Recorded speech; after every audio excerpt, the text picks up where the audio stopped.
Get your things. You're coming home. 5 words that shattered a widow's despair and a hermit's solitude. When ex-Marshal Joshua Miller heard gunfire pierce the Montana blizzard, he had 2 choices. Ignore it like he'd ignored the world for 3 years, or break his vow of isolation. What he found in that collapsing cabin, a mother defending her starving children with empty hands, would drag him back into the fight he'd sworn to abandon forever. Before we begin, hit that subscribe button and stay until the end. Comment which city you're watching from. I want to see how far this story travels. The gunshot cracked through the frozen air like bone-breaking. Joshua Miller's axe stopped mid-swing blade buried deep in pine. He stood there in his woodpile breath, clouding white, listening to the silence that followed. Then another shot punched through the afternoon. Then shouting male voices rough with whiskey and entitlement. 3 years. 3 years of chopping wood and keeping his head down, and now this. He should walk away. That's what he did now. That's who he'd become. The third shot made him move. His rifle came off the cabin wall, and the weight of it settled into his hands like a piece of his soul he'd tried to bury. He moved through the snow with the practiced silence of a man who'd hunted worse than animals through worse than winter. The trees blurred past. His boots found solid ground by instinct. Behind him, his axe stayed buried in the stump forgotten. The Bennett cabin came into view through the pines, one wall sagging inward like a broken rib, smoke limping from a chimney that looked ready to collapse. 4 horses stood outside, too expensive for this part of Montana. Their breath steamed in the cold air. Joshua circled wide, using the tree line for cover. Through the gaps in the weathered logs, he could hear them now. "Don't care what you think you're owed." A woman's voice sharp, with the kind of desperation that came from having nothing left to lose. "I got nothing to give you." "Your husband thought different when he signed this." Young male voice, educated the kind that had never been punched in the mouth. $200, Mrs. Bennett, due last November. He's dead. Thomas is dead, and you know it. Makes no difference to the debt. It passes to you. That's contract law. Joshua reached the north wall and pressed against it. Through a gap in the chinking, he got his first clear look inside. Sarah Bennett stood in the center of that one-room cabin like a warrior with no weapons. Behind her, 2 children huddled together, a boy who couldn't be more than 8, wheezing with each breath, and a girl, maybe 12, gripping her brother's hand so tight her knuckles had gone white. 4 men crowded the small space.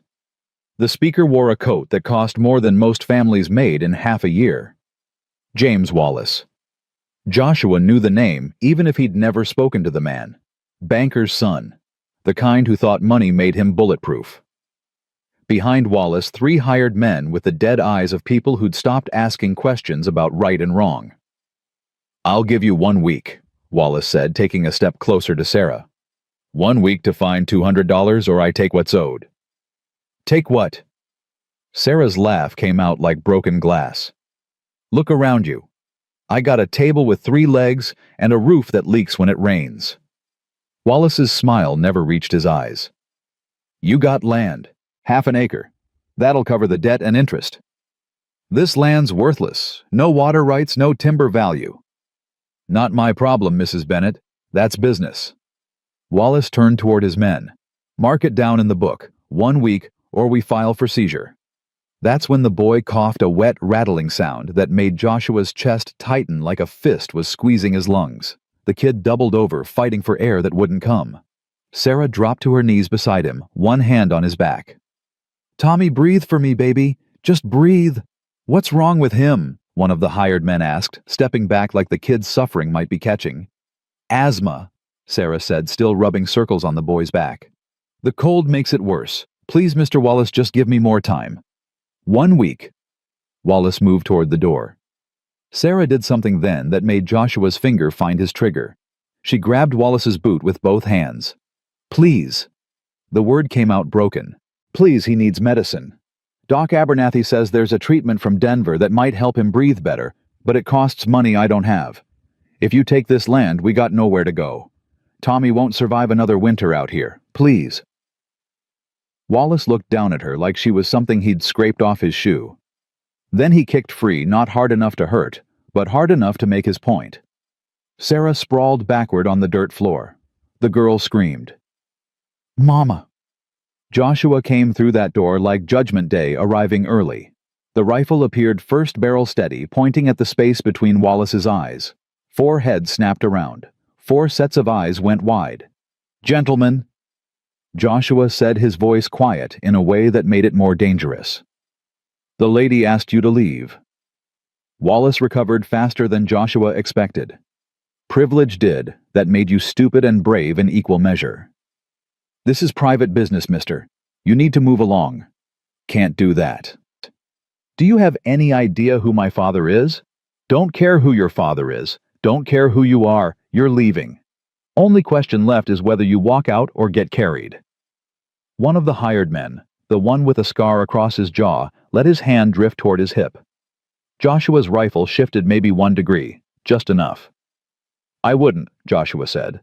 "I'm old and my hands shake sometimes from an old war wound. Might miss what I'm aiming at. Might hit something you need, like your face." The hand froze. Wallace's cheeks flushed red. "You're making a serious mistake. My father is Judge Thaddeus Wallace. He owns half this county. You put that rifle down right now, or what?" Joshua took 1 step forward.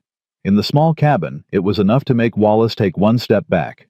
"You'll write my name in your little book. You'll have your daddy come talk to me. Go ahead. But right now, I'm the one with the rifle, and you're the one who just kicked a woman in front of her children. So I'm going to ask one more time, real polite. Leave." The silence stretched. Tommy wheezed. Sarah stayed on the floor, 1 arm wrapped around her daughter. The stove crackled. Finally, Wallace laughed cold and sharp, the kind of laugh that promised future pain. All right, we're leaving." He looked past Joshua to Sarah. "1 week, Mrs. Bennett. When I come back, I'm bringing Sheriff Thompson and the paperwork. You can either pay what's owed, or you can watch us take this property. Your choice." He gestured to his men, and they filed out. Joshua stayed in the doorway, rifle ready, watching them mount their expensive horses, watching them ride into the gray afternoon hoofbeats fading into the distance. He didn't move until the sound disappeared completely. Didn't lower the rifle until there was nothing but wind, and the boys labored breathing. Then he turned around. Sarah had pulled herself up, both children pressed against her sides. Her dress was dirty from the floor. Her hair had come loose from its pins. But her eyes were dry in that terrible way that meant she'd already cried herself empty. "Thank you," she said. "I don't know who you are, but thank you." Joshua looked around the cabin properly now. Really looked. 1 room, maybe 12 feet on a side. Dirt floor packed hard from use. A cast iron stove that looked held together by rust and prayer. 1 window with oiled paper instead of glass. In the corner, what passed for beds, straw mattresses so thin he could see the floorboards through them. His eyes landed on the table. 3 tin plates with scraps rabbit bones that had been boiled at least twice for soup, some kind of root vegetable gone soft and gray. A half loaf of bread so hard it could be used as a weapon. They were eating garbage. "How long?" he asked. "I'm sorry. How long have you been out here alone?" Sarah lifted her chin, and he watched pride fight shame across her face. Pride won, but barely. "My husband Thomas died 4 months ago. Cave-in at the Silver Creek mine.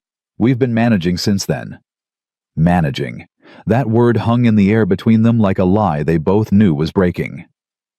Tommy coughed again, that wet, drowning sound that spoke of lungs filling with fluid they couldn't expel. The boy's lips had a blue tinge around the edges. "Emma." The girl looked at Joshua with eyes that had seen too much, understood too much, aged too fast. "You got family?" Joshua asked. "Anyone in town who might help?" "No." "Friends?" Sarah's silence answered that question. Joshua moved to the sagging wall and tested it with 1 hand. The whole structure shifted. A few more weeks, maybe less, and this place would collapse inward like a house of cards. "You got wood for that stove?" "Some. Enough for maybe another week if we're careful." "Food?" "Enough." "Don't lie to me, ma'am." Sarah's jaw tightened. "Enough for the children. I make do. Joshua felt something crack inside his chest, something he'd thought he'd successfully frozen 3 years ago. He looked at the children again, at Tommy wheezing and blue-lipped, at Emma trying so hard to be brave, at Sarah standing there like a fortress built on sand. He thought about his own cabin, 5 miles north through the pines, warm, solid, empty except for ghosts that wouldn't leave and memories that wouldn't fade. He'd sworn 3 years ago that he'd never get involved again, never let anyone close enough to matter, close enough to lose. But Tommy wheezed again, and Joshua heard a different child's breathing. 3 years gone, but never really silent. "Get your things," he heard himself say. Sarah blinked. "What?" "Get your things. You're coming home." We can't just—" "Yes, you can." Joshua moved back to the wall, gave it another test. More creaking. "This place won't last another week. Maybe not another strong wind. That boy needs warm and dry. Needs it tonight, not next week." "I don't even know your name." "Joshua Miller. I got a ranch 5 miles north of here. Solid cabin with a real roof. Warm stove that doesn't leak smoke. Room enough for a family." "Why?" Sarah's voice cracked on the word. "Why would you help people you don't even know?" Joshua looked at her for a long moment. He could have lied, could have said something about Christian duty or neighborly kindness, but her eyes demanded truth, and he found he didn't have the energy for anything else. "Because I can," he said simply. "And because 3 years ago I wasn't there when people needed me. Can't fix that. But I can fix this. I can't pay you. Didn't ask you to. We're complete strangers. Won't be for long." Joshua turned to Emma. "Can you pack?" The girl nodded slowly. "Good. Pack warm clothes first. Whatever food you got left, blankets, anything that matters. You got 10 minutes. "Mama!" Emma looked at her mother, confused and hopeful and scared all at once. Sarah stared at Joshua like he was a fever dream that might disappear if she blinked. Her hands were shaking. Then Tommy coughed again, harder this time, his whole small body convulsing with it, and something in Sarah's face crumbled and reformed harder. "Emma," she said quietly, "do what Mr. Miller says." The next 10 minutes moved fast. They owned almost nothing, some clothes, more patches than fabric, a few tin dishes, a photograph in a cracked wooden frame. Sarah wrapped Tommy in every blanket they had, while Emma stuffed a flour sack with their possessions. The girl moved with surprising efficiency, making quick decisions about what mattered and what didn't. Joshua found himself watching them. These people he'd known for less than an hour. Sarah's hands were rough with work, her dress patched and repatched, but she moved with a kind of fierce grace, a determination that spoke of battles fought and not yet lost. He checked the western horizon through the window. The sun was dropping fast, and with it went what little warmth the day had held. In the west, clouds were building dark and heavy, the kind that meant snow. Not the gentle kind, the killing kind. "Storm's coming," he said. "We need to move now." Sarah lifted Tommy into her arms. The boy had stopped wheezing, but Joshua knew that might be worse. Sometimes they stopped fighting right before they stopped breathing. "Can you walk?" he asked Emma. "Yes, sir." Her voice was small but steady. "Good. Stay close to me. Don't stop unless I say stop. If the wind picks up, we keep moving anyway. You understand?"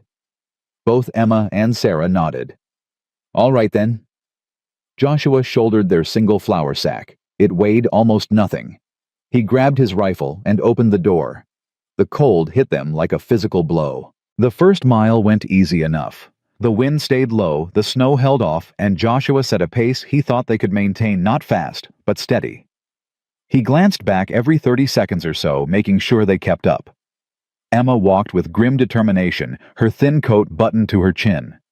Sarah carried Tommy like he weighed nothing, like maternal love could compensate for muscle and strength. The boy's head lolled against her shoulder. The second mile, the wind woke up. It came from the north like something with teeth sharp enough to cut through their clothes and fine skin.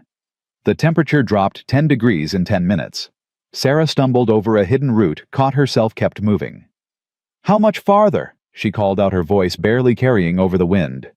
3 miles. He watched her face go pale, but she nodded and kept walking. That impressed him. No complaints, no hesitation. Just grim acceptance and forward motion. The 3rd mile, the snow started. Not gentle flakes drifting down like in children's stories.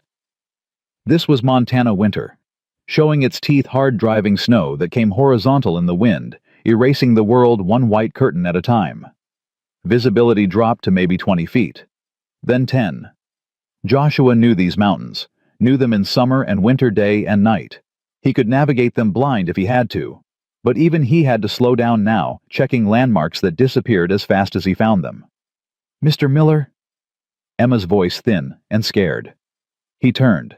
The girl had fallen, was struggling to get up. Her hands were shaking too badly to find purchase in the snow. Sarah couldn't help. She had Tommy, and the boy was dead weight now, unconscious or close to it.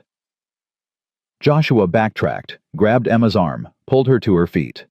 Her hands were ice cold even through her gloves. "I'm sorry," she whispered. "I'm trying. I promise I'm trying." "I know you are." Joshua made a decision. He took Tommy from Sarah's arms, settled the boy against his chest with one arm. The kid was burning up with fever despite the cold. "You hold your mama's hand now. Both of you follow my footprints exactly. Step where I step. Don't go anywhere else. Understand? Your rifle." Sarah started. "Forget the rifle." Joshua's voice was firm. "Won't do us any good if we freeze. Just follow me. Don't think. Don't look around. Just follow." He started walking again, slower now, testing each step. Behind him, Sarah and Emma held on to each other, stumbling forward because stopping meant dying, and they all knew it. The 4th mile nearly killed them. The wind became something alive, something with personality and malice. It screamed through the pines like a creature hunting. It threw snow in their faces like fists. Joshua's world narrowed to the next step, then the next. Tommy's shallow breathing against his chest, the only thing that told him the boy was still alive. His feet had gone numb 20 minutes ago. His face felt like leather stretched too tight.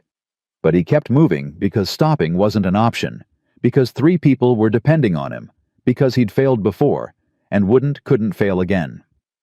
Behind him, Sarah and Emma held each other upright, moving forward on nothing but will. Then Emma fell again. This time, she didn't get up. Just lay there in the snow, done. "I can't," she sobbed. "I'm sorry, I can't." "Yes, you can." Joshua's voice was hard as iron. "Get up." "I can't feel my feet." "Don't need to feel them. Just need to move them. Get up." Something in his voice, maybe the command, maybe the absolute certainty, made Emma push herself up one more time. Sarah grabbed her daughter's arm, and they started moving again. That's when Joshua's cabin appeared, through the white curtain of snow, like salvation made of logs and timber. "There!" he shouted over the wind. "See it 50 yards!" Those 50 yards took an eternity. Each step was a separate battle against snow that had drifted knee-deep in places. But finally, they staggered onto the porch. Joshua kicked the door open, and they burst inside. The cabin was dark and cold, but compared to outside, it felt like paradise. Joshua laid Tommy on his bed, an actual bed, with a real mattress, not straw on the floor. His hands moved on autopilot muscle memory from years of frontier living. Light the lamp, stoke the stove, grab blankets. "Get by the fire," he told Sarah and Emma. "Get those wet clothes off right now. Don't argue. Just do it." He turned his attention to Tommy. The boy's breathing was so shallow it barely moved his chest. His lips had gone from blue to gray. Joshua stripped off the wet layers with practiced efficiency, wrapped him in dry wool blankets, held him close to share body heat. "Come on, kid," he muttered. "Come on. You didn't walk 4 miles through hell to quit now. Breathe." Sarah appeared beside him, still shivering but functional. "Let me." She took her son, began rubbing his arms, his legs, his chest, trying to force warmth and circulation back into his small body. Her lips moved in what might have been prayer. Emma huddled by the stove, wrapped in a blanket, crying silently. Joshua put coffee on to boil, added whiskey to 3 tin cups, a small amount to Emma's more, to Sarah's most to his own. They drank in silence, listening to the storm rage outside, and Tommy's labored breathing inside. Minutes passed. 5, 10, 15. Then Tommy stirred, coughed. His eyelids fluttered. Color began seeping back into his lips, slow but steady. Sarah made a sound halfway between a laugh and a sob. "He's warming up. Oh God, he's going to be okay." Joshua nodded and turned away before she could see his face, see whatever was written there. He busied himself at the stove, putting together a meal from what he had: salt pork beans, actual bread. Not much, but more than they'd seen in months, probably. They were halfway through eating when the pounding started. Not knocking. Pounding. Fists on wood, aggressive and demanding. "Joshua Miller, open this door." Joshua's hand found his rifle where it leaned against the wall. He looked at Sarah and watched her face drain of color. "You know that voice?" he asked quietly. "Judge Wallace?" she whispered. "James's father." Of course it was. Joshua moved to the door, rifle in one hand. "It's late, Judge. Storm's getting worse. State your business." "Open this door, Miller. I won't ask twice." Joshua opened it, but only a crack rifle barrel visible in the gap. Outside stood Judge Thaddeus Wallace, 6 feet of iron-gray authority, wrapped in an expensive fur-lined coat that probably cost more than Joshua's entire cabin. Behind him, Sheriff Thompson looked deeply uncomfortable, his hand resting on his gun belt, more out of habit than threat. "Judge," Joshua said, his voice neutral, "what brings you out in weather like this?" "You're harboring fugitives, Miller. Trespassers." The judge's voice was all courtroom authority and frontier power. "My son filed a formal complaint. Mrs. Bennett and her children are in violation of their contract and their lease. They have no right to be here or anywhere else until their debts are settled." "Your son's a liar." The judge's eyes went flat and cold. "Watch yourself." "I am watching. Watching you ride up to my cabin in a blizzard to threaten a widow and 2 children. Makes a man wonder what you're really afraid of, Judge. Makes him wonder what's worth riding out in killing weather." "The law?" "The law says a man can offer shelter to people in need. The law says children don't freeze to death over their father's debts. You want to discuss law. Judge, I'm happy to do that, but not tonight. Tonight these people are my guests, and they're not going anywhere." Sheriff Thompson cleared his throat. "Maybe we should come back in the morning, Judge. This storm's getting worse, and—" "Morning will be fine," Joshua interrupted. "Bring your paperwork. Bring your lawyers. Hell, bring your son if you want. But tonight these people stay here in the warm where they belong." Wallace stared at him for a long moment. "You're making a powerful enemy, Miller." "Made worse." Joshua kept his voice level, almost bored. "And I'm still standing. Good night, Judge." He closed the door, locked it with the iron bar, stood there listening until he heard horses leaving their hoofbeats muffled by snow. When he turned around, Sarah was standing in the middle of the room with Tommy in her arms, tears streaming down her face. "You shouldn't have done that," she said. "The Wallaces, they own half this county. The judge controls the courts. They'll destroy you for this. They'll take everything you have." Joshua shrugged. "Let them try." "Why?" Her voice broke. "Why would you risk everything for people you don't even know? For people you met 2 hours ago?" Joshua looked at Tommy, sleeping peaceful now in his mother's arms. Looked at Emma curled by the fire with eyes that were starting to trust him. Looked at Sarah, brave and broken, and still fighting. "Because 3 years ago," he said quietly, "I wasn't there when people needed me. I was chasing outlaws that didn't matter in the long run. Came home to find my wife and son dead from fever. No one there to help them. No one to fetch the doctor or bring medicine or just be there." He paused. "I live with that every day. Every single day. So maybe I can't fix the past. Maybe I can't bring them back. But I can fix tonight. I can be here now." Sarah nodded slowly, wiping her eyes. "What do we do in the morning when they come back?" Morning, we figure out what Wallace really wants. Joshua moved to the window, stared out at the white darkness and the storm that showed no signs of stopping. Because men like him don't ride out in blizzards over $200 and a worthless half-acre. There's something else going on. Something bigger. Like what? Don't know yet. Joshua turned back to face her. But we're going to find out. Together. Sarah was quiet for a moment. Then, Mr. Miller. Joshua. Joshua. She said his name carefully, like she was testing its weight. Have we met before? Something about you seems familiar.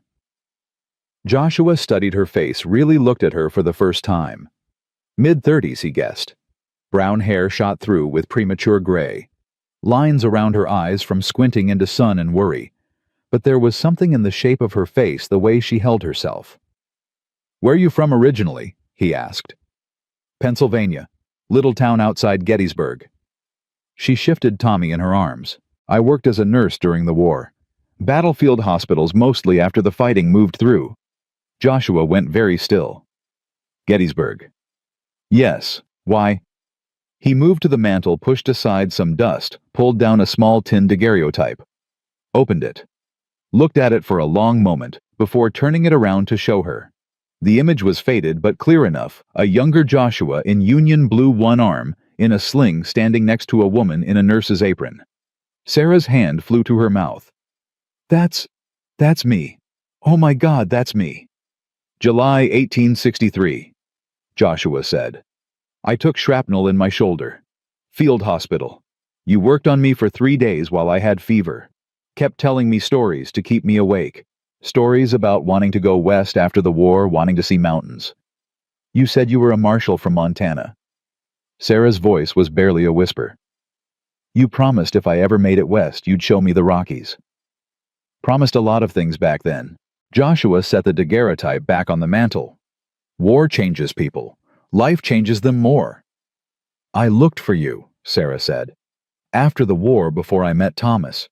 Wrote to the marshal's office in Helena. They said you'd resigned. No forwarding address. I resigned after my family died. Moved up here. Stopped answering letters. Stopped a lot of things. Sarah looked at him with new understanding. So that's why. That's why you helped us. Because of a promise made 22 years ago. No. Joshua's voice was firm. I helped you because it was right. Because you needed help and I could give it. The past. He gestured at the daguerreotype. The past just explains why it hurt so much to say yes. They stood there in silence for a moment, history settling between them like snow. Then Tommy coughed softer now, easier, and the spell broke. You should sleep, Joshua said. Take the bed with Tommy. Emma can have the cot by the fire. I'll take the floor. I can't take your bed. You can and you will. I've slept in worse places. He pulled blankets from a chest, started making a pallet on the floor. We got a hard day coming tomorrow. Whatever Wallace wants, he wants it bad. Bad enough to come out in a storm. That means we need to be ready. Sarah nodded slowly. She carried Tommy to the bed, tucked Emma onto the cot. Both children were already asleep, exhausted beyond measure. She stood there for a moment looking at Joshua in the lamplight. Thank you, she said finally. For everything. For saving us. For remembering. Get some sleep, Sarah. She nodded and moved to the bed, lay down beside her son. Joshua stretched out on his floor pallet, staring at the ceiling. Outside, the storm howled. Inside, the fire crackled. And for the first time in 3 years, Joshua Miller's cabin held something other than ghosts and guilt. It held people worth protecting. People he'd already failed once 22 years ago by not answering that letter. By not being there when she came west. He wouldn't fail them again. Whatever Judge Wallace wanted, whatever game he was playing, Joshua would figure it out. And he'd stop it. Because that's what he did. That's what he'd always done before grief made him forget. He was a marshal. Maybe not officially anymore. But some things you didn't resign from. Some things were in your blood. Outside, the storm screamed its rage at the mountains. Inside, Joshua Miller closed his eyes and for the first time in 3 years slept without nightmares. Tomorrow, the real fight would begin. But tonight, they were safe. They were warm. They were together. And sometimes, that was enough. Morning came with silence. Joshua woke to that particular quality of quiet that meant fresh snow had fallen heavy overnight. He lay there on his floor pallet for a moment, listening to the soft breathing of 3 other people in his cabin, a sound he hadn't heard in 3 years. Sarah and Tommy in the bed, Emma on the cot, all still asleep.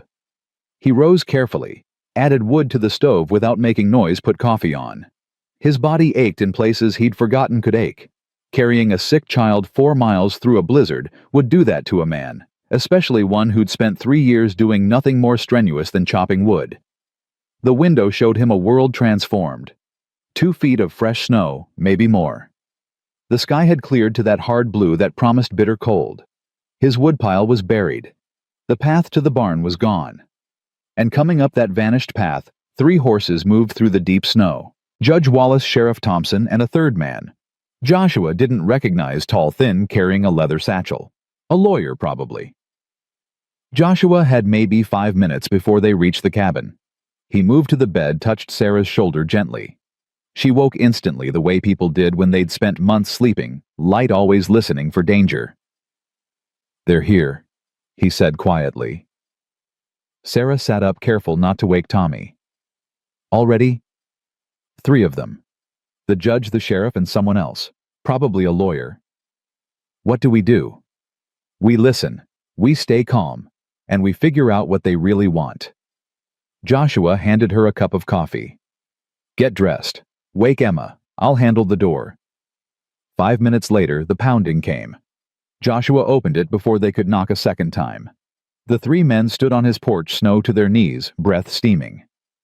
"Gentlemen," Joshua said, "coffee's on if you want it." Judge Wallace brushed past him, without invitation, tracking snow across the floor. The sheriff followed, looking apologetic. The lawyer came last, wiping his spectacles. "Mrs. Bennett?"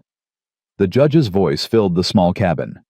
"I'm here in my official capacity as circuit judge to inform you that your lease on the Bennett property is hereby terminated due to non-payment of debts. You have until sundown to vacate these premises." "These aren't her premises," Joshua said. "This is my cabin. She's my guest. Guest or not, she's still in violation." The judge pulled a paper from his coat. "This is a writ of seizure for the Bennett property and all assets therein. Sheriff Thompson will execute it at noon today." Sarah stood beside the bed, one hand on Tommy's shoulder. The boy was awake now, watching with wide, frightened eyes. Emma pressed against her mother's other side. "There's nothing there to seize," Sarah said. "You've seen the cabin. It's falling apart. The land has no value." "The land has the value I assign it." The judge's smile was cold. "And I'm assigning it sufficient value to cover your late husband's debts." "This is about more than debt." Joshua stepped between the judge and Sarah. "What do you really want, Wallace?" "I want what's legally owed. You rode out in a blizzard last night for $200. Try again." The judge's eyes narrowed.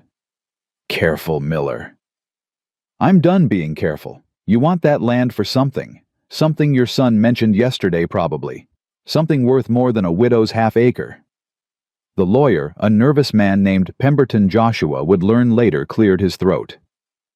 "The Northern Pacific Railroad has expressed interest in a route through this valley. The Bennett property sits on the proposed right-of-way. Judge Wallace, in his capacity as County Land Commissioner, is authorized to acquire necessary properties for public infrastructure." There it was. Joshua felt something click into place. "Public infrastructure," he repeated. "That's a fancy way of saying you're stealing her land to sell to the railroad."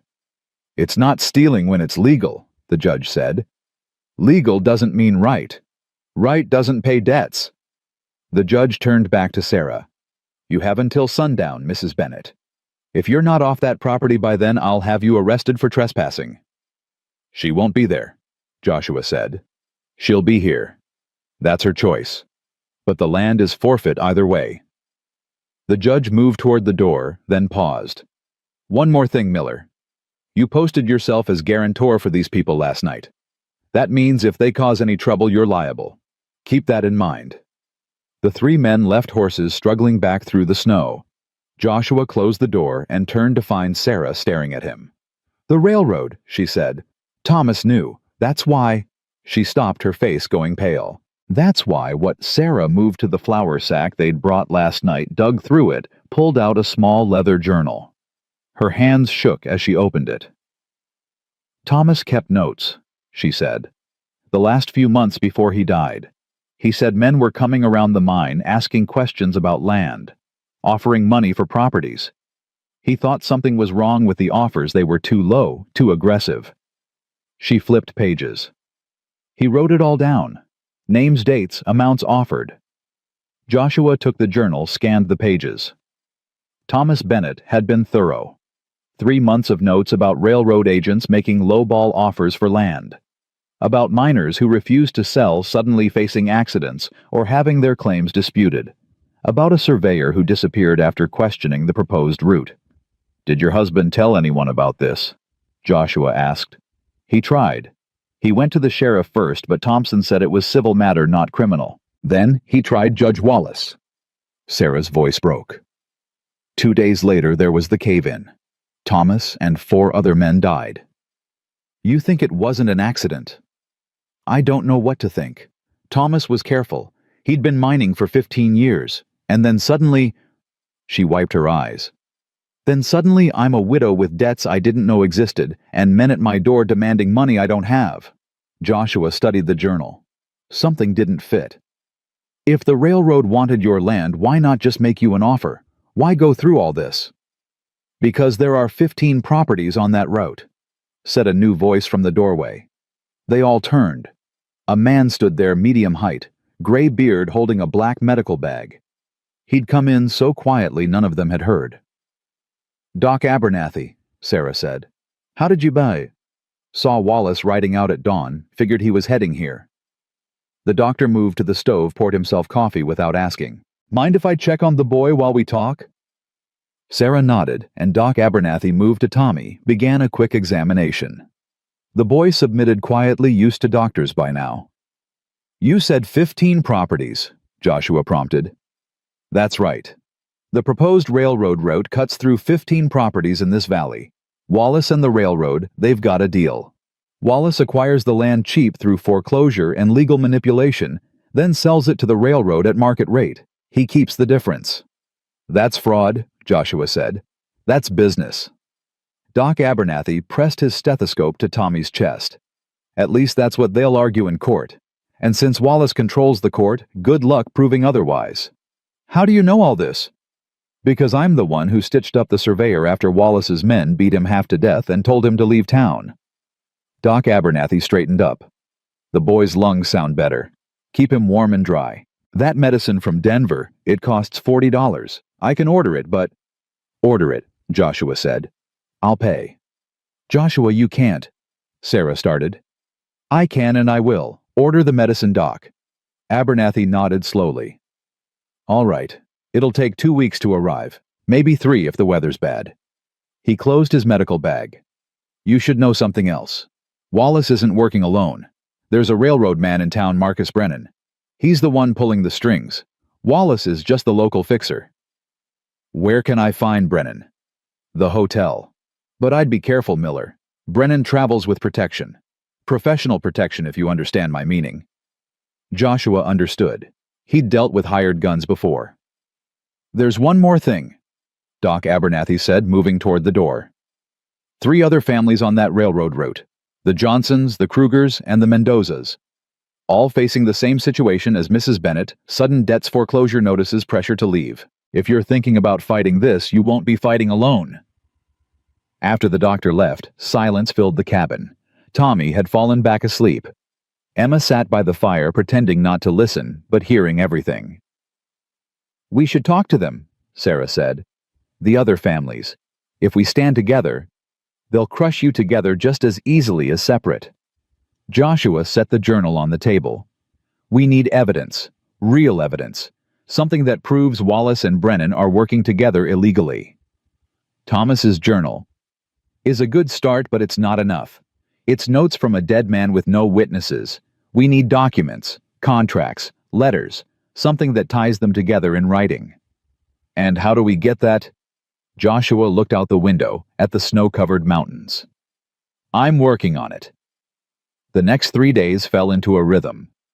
Joshua rode into town each morning, leaving before Sarah woke, returning after dark. He didn't say where he went or what he did, and Sarah didn't ask. She spent the days making the cabin livable, cleaning, organizing, cooking real meals with the supplies Joshua had. Tommy grew stronger. Emma started to smile again. On the 4th morning, Joshua came back different. Sarah knew the moment he walked through the door. His face was harder, his eyes distant. He moved like a man preparing for violence. "What happened?" she asked. Joshua poured coffee, drank it standing. "I've been watching the hotel. Brennan and Wallace meet every night. Last night I followed Brennan after. He went to a house on the edge of town. Turns out it's owned by Sheriff Thompson. The sheriff's in on it?" "Looks that way." Joshua set his cup down. "But that's not the interesting part. After Brennan left Thompson's house, he went somewhere else. An old warehouse by the rail yard. He was there for maybe 10 minutes. When he came out, he was carrying a satchel he didn't have going in. Documents. Maybe just money. But whatever's in that warehouse, Brennan thought it was worth visiting at midnight in the freezing cold." Sarah understood where this was going. "You want to break in?" "I want to look around." "That's called breaking in, Joshua. Only if I get caught." Joshua finally sat down, and Sarah saw how tired he was. 3 days of surveillance had worn him down. "Sarah, if there's evidence in that warehouse, contracts, ledgers, anything that proves they're working together, we might have a chance. Without it, Wallace will take your land and every other property on that route, and there's nothing anyone can do about it." "And if you get caught?" "Then I go to jail and you're on your own." Sarah looked at her children. Tommy sleeping peacefully. Emma reading a book Joshua had given her. For the first time in months, they looked safe. Fed. Warm. Happy. "When?" she asked. "Tonight. Moon's dark, and there's another storm coming in." "Good cover. I'm coming with you." "No." "Joshua." "No." His voice was firm. "Someone needs to stay with the children. And if something goes wrong, someone needs to know where I went and why. That's you." Sarah wanted to argue, but she knew he was right. "Promise me you'll be careful." "I'm always careful." "You're always reckless. There's a difference." Joshua almost smiled. "Fair point." That night, after the children were asleep, Joshua prepared. He changed into dark clothes, checked his rifle, his pistol, filled a small pack with tools. He might need a pry bar, a lantern, matches. Sarah watched him work with growing dread. "You know this is insane." "I've done worse." "That's not reassuring." Joshua straightened up, met her eyes. "If I'm not back by dawn, you take the children and ride to Doc Abernathy's house. He'll help you get to Helena. There's a federal marshal there, John Hammond. Good man. Tell him everything. Give him Thomas's journal. He'll know what to do. Joshua, promise me, Sarah." She nodded, throat tight. "I promise." Joshua moved to the door, then stopped. "That night at Gettysburg, when I was burning up with fever and out of my head, you sang to me. Do you remember? I sang to all the soldiers. It helped calm them. You sang Amazing Grace. I remember thinking, if there was grace in the world, it sounded like your voice." Joshua pulled his coat on. "Thought you should know that." He was gone before she could respond, vanishing into the darkness and the beginning snow. Sarah sat by the fire waiting. Tommy stirred in his sleep. Emma muttered something unintelligible. The cabin creaked in the wind. She picked up Thomas's journal, read through it again. Her husband's handwriting careful and precise. Notes about men who'd threatened him. About offers that were really demands. About a system that crushed anyone who stood in its way. But Thomas had stood anyway. Had documented everything. Had tried to fight back, and it had killed him. Sarah closed the journal and stared into the fire. Joshua was out there now, risking his life for people he barely knew. For a promise made 22 years ago to a nurse he'd met once. Or maybe for something else. Maybe for the wife and son he couldn't save. Maybe for a chance at redemption he didn't think he deserved. The hours crawled past. Midnight. 1 in the morning. 2. At 3, she heard footsteps on the porch. Sarah grabbed Joshua's spare rifle, moved to the door. "Who's there?" "It's me." She threw the door open. Joshua stumbled inside, and Sarah's heart stopped. Blood ran down his face from a gash above his eye. His coat was torn. He carried a leather satchel clutched against his chest like it was made of gold. "Oh my God." "I'm fine." Joshua set the satchel on the table, swayed slightly. "Got what we need." "You're bleeding." "Just a cut. I've had worse." But he let her guide him to a chair, let her fetch water and cloth to clean the wound. "What happened?" Sarah asked, dabbing at the blood. "Warehouse wasn't empty. Brennan had a man watching it. We had a disagreement about whether I should be there." "Where's the man now?" "Sleeping. He'll wake up with a headache, but he'll live." Joshua winced as Sarah pressed the cloth against his cut. "I found this in a back office. Took everything that looked important." Sarah opened the satchel. Inside were ledgers, contracts, maps. She pulled out a contract and began reading. Her eyes went wide. This is the agreement between Wallace and the railroad. It lists all 15 properties. The amounts Wallace is paying versus the amounts he's selling for." She flipped pages. "Joshua, the difference is over $50,000. He's stealing $50,000 from these families." "Keep reading." Sarah found another document, a letter from Brennan to Wallace. She read it twice to make sure she wasn't misunderstanding. "They planned the mine collapse," she whispered. "They hired someone to—" Her voice broke. "Thomas. They killed Thomas. They killed him because he was asking questions." Joshua's hand found hers. "We'll make them pay for it. I promise you that." Sarah wiped her eyes, forced herself to keep reading. There were more documents, payoffs to Sheriff Thompson, threats sent to families who refused to sell, even a contract with hired enforcers to handle problems. "This is everything," she said. "This proves all of it."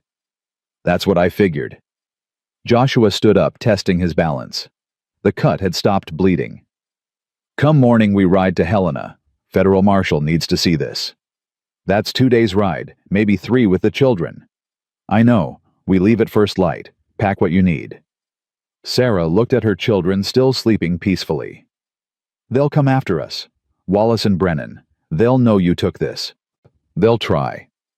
"Joshua." "I won't let them hurt you. Any of you." Joshua's voice was iron.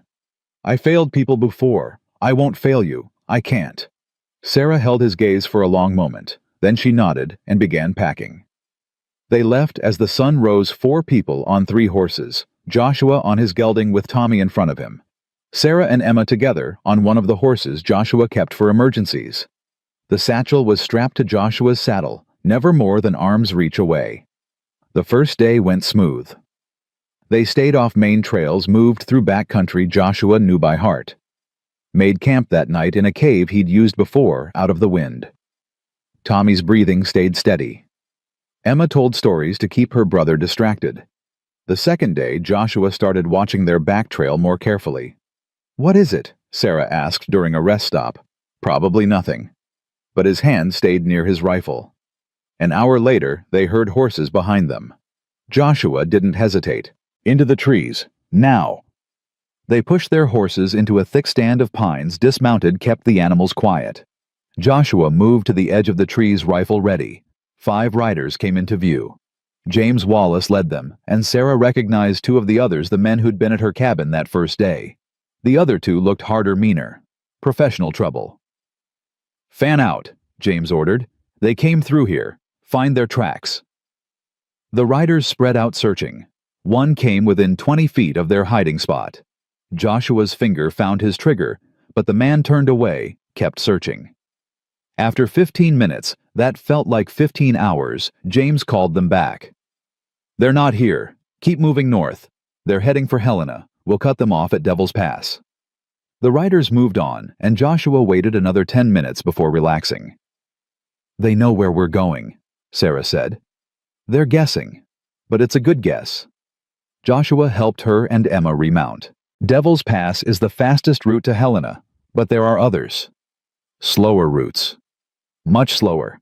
Add another 2 days, maybe 3. Sarah looked at Tommy, already exhausted from 2 days of riding. Can he make it? He'll have to. Joshua swung into his saddle. Because if we go through Devil's Pass, we ride straight into an ambush, and I'm not that lucky or that good. They changed direction, heading east into rougher country. The terrain got steeper, the trails less defined. Snow was deeper here, slowing them down. They made maybe 10 miles before dark forced them to stop. That night camped in another cave with a small fire. Emma asked the question Sarah had been dreading. Are we going to die? Joshua looked up from sharpening his knife. No. But those men are behind us, and they don't know where we are. We've got supplies, and we've got these mountains. That's enough. What if they find us? Then I'll handle it. Joshua's voice was gentle but firm. Emma, I know you're scared, but I promise you I will not let them hurt you or your brother or your mother. You understand, I promise. Emma nodded, but Sarah could see the doubt in her daughter's eyes. The girl had seen too much broken promise in her short life to trust easy. That night Sarah couldn't sleep. She lay next to her children, listening to Joshua keep watch by the cave entrance. Around midnight, she gave up and joined him. You should rest, he said, without looking at her. Can't. Sarah sat down beside him.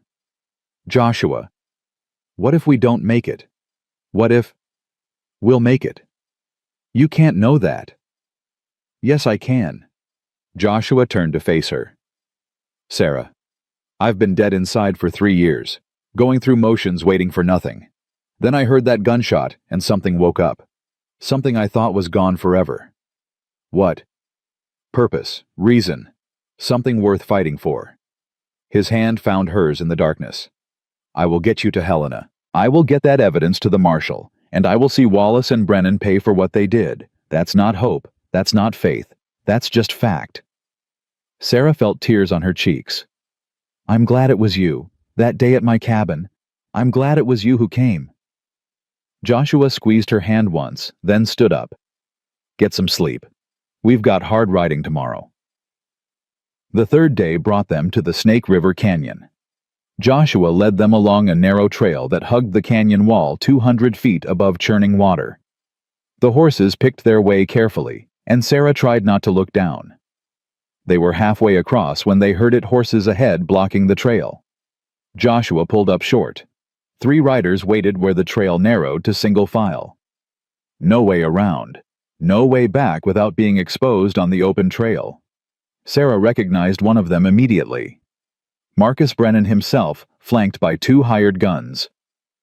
Mr. Miller? Brennan called out, his voice carrying across the distance. I believe you have something that belongs to me. Nothing here belongs to you, Joshua called back. The satchel, the documents you stole. Hand them over and you can all ride away. Otherwise... Brennan shrugged. This is a dangerous trail. Accidents happen. Joshua's mind raced. 3 men ahead. James Wallace and 2 more probably behind them by now, trapped on a trail barely wide enough for 1 horse. He looked at Sarah, at the children. Tommy was pale with fear, Emma trying to be brave. Then Joshua did something Sarah didn't expect. He smiled. All right, Brennan, you win. Joshua reached for the satchel. But you come get it yourself. I don't trust your men not to shoot the moment I hand it over. Brennan considered this. Then he nodded and urged his horse forward, leaving his men behind. He was 10 feet away when Joshua threw the satchel, not to Brennan, but over the edge of the cliff. No! Brennan screamed, watching it fall toward the river. In that moment of distraction, Joshua drew his pistol and fired not at Brennan, but at the ground between the man's horse's front legs. The horse reared, panicked, and Brennan fought for control on the narrow trail. Ride! Joshua shouted to Sarah. Now! She didn't question, just kicked her horse forward. Emma screamed, but held on. Joshua snatched Tommy, wheeled his own horse, and charged back the way they'd come. Behind them, gunfire erupted. Bullets whined off rocks. Joshua hunched over Tommy, making himself a shield, and pushed his horse harder. They burst around a bend and found exactly what Joshua expected: James Wallace and 2 men blocking the trail. But Joshua had been counting on that. He'd spotted something earlier, a side trail so narrow he'd almost missed it. Without slowing, he turned his horse onto it, Sarah following on instinct. The trail dropped steeply, winding down the canyon wall. Too steep, too fast. Joshua's horse slipped, caught itself, kept going. Behind them, Sarah's horse stumbled. Emma screamed again. Then they were at the bottom on the canyon floor, the river roaring beside them. Joshua didn't stop. He followed the river east away from the trails into country only someone who knew these mountains could navigate. They rode for 2 more hours before Joshua finally slowed, found a place to hide. The horses got everyone under cover. Tommy was crying. Emma was shaking. Sarah looked like she might break. "The satchel," Sarah said. "You threw away the evidence." "I threw away a satchel full of blank paper and rocks." Joshua pulled the real satchel from inside his coat. "The real one's been under my shirt since we left. Figured they'd try something like this eventually."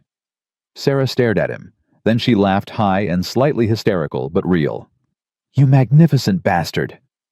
Joshua allowed himself a small smile. Then he checked Tommy, who'd stopped crying and was just clinging to his mother now. Checked Emma, who was bruised but unbroken. "We can't make Helena now," Sarah said. "They'll have every trail watched." "Don't need to go to Helena." Joshua pointed east. "Fort Benton's 3 days that way. Federal marshal stationed there too. We can make it if we keep moving." 3 more days. 3 more days. Sarah looked at her exhausted children, at the man who'd risked everything to save them. She straightened her shoulders and nodded. "Then let's move." They rode through the night, through the next day, through another night. Stopped only when the horses absolutely had to rest. Ate cold food. Slept in shifts. On the morning of the 3rd day, Fort Benton appeared on the horizon like a promise kept. Joshua had never been so relieved to see civilization. They rode through the gates, and Joshua asked for the federal marshal. Found him in his office, a lean man named Harrison, with sharp eyes and a no-nonsense demeanor. Joshua set the satchel on Harrison's desk. "Marshal, my name's Joshua Miller, former marshal out of Helena. I've got evidence of fraud, murder, and conspiracy involving a circuit judge and the Northern Pacific Railroad. And I've got 5 hired guns probably a day behind me who'll kill to get this back." Harrison opened the satchel, started reading. His face went hard. This is big," he said finally. "Judge Wallace, are you certain? Read the documents. It's all there." Harrison kept reading, and with each page his expression grew darker. Finally he looked up at Sarah. "Mrs. Bennett, these notes, your husband wrote these?" "Yes, sir." "I'm sorry for your loss, and I'm sorry no one helped him when he asked for it." Harrison stood up. "I'm placing Judge Thaddeus Wallace and Marcus Brennan under arrest, and I'm issuing warrants for James Wallace and anyone else named in these documents." "They're coming," Joshua warned. "Could be here today. Let them come. This is a federal fort. They try anything here, they'll face a lot more than legal trouble." Harrison called for his deputies. "Get these people food, water, and a place to rest. And someone send a telegraph to Helena. I want backup here by tomorrow." As the deputies led them away, Sarah caught Joshua's arm. "We did it. We actually did it." Joshua nodded, suddenly so tired he could barely stand. "Yeah, we did." That night, in a real bed in the fort's guest quarters, Sarah let herself cry. For Thomas. For the last 4 terrible months. For the fear that was finally over. Tommy slept peacefully, his breathing easier than it had been in weeks. Emma curled beside her mother, safe at last. And in the next room, Joshua Miller slept without dreams for the 2nd time in 3 years. Outside, somewhere in the darkness, 5 men rode toward Fort Benton with vengeance in their hearts. But inside the fort walls, 4 people who'd survived hell together finally rested. Tomorrow would bring new fights. Tomorrow would bring trials and testimony and justice. But tonight, they were safe. And sometimes that was enough. The attack came at dawn. Joshua was already awake, standing at the window of the guest quarters, watching the sky turn from black to gray. He'd learned long ago that men who meant violence preferred the uncertain light of early morning, late enough to see early enough that most people were still sleeping. He saw them coming before the sentries did. 5 riders approaching the fort gates at a pace just slow enough to avoid immediate alarm, but fast enough to reach the walls before anyone could properly react. "Sarah," he said quietly, not turning from the window. "Get the children. Get them to Marshal Harrison's office. Lock the door. Don't open it for anyone but me or Harrison." She was up instantly, no questions moving, with the efficiency of someone who'd learned that hesitation could kill. Emma woke silently, already reaching for Tommy. They'd all learned to move fast these past days. Joshua grabbed his rifle and was out the door before Sarah had Tommy fully dressed. He took the stairs 3 at a time, burst into the courtyard just as the riders reached the gates. "Close those gates," he shouted to the sentries. "Now." But it was too late. The riders were already inside, and Joshua recognized James Wallace in the lead. The man's face was twisted with rage and something worse, desperation. A desperate man was more dangerous than an angry one.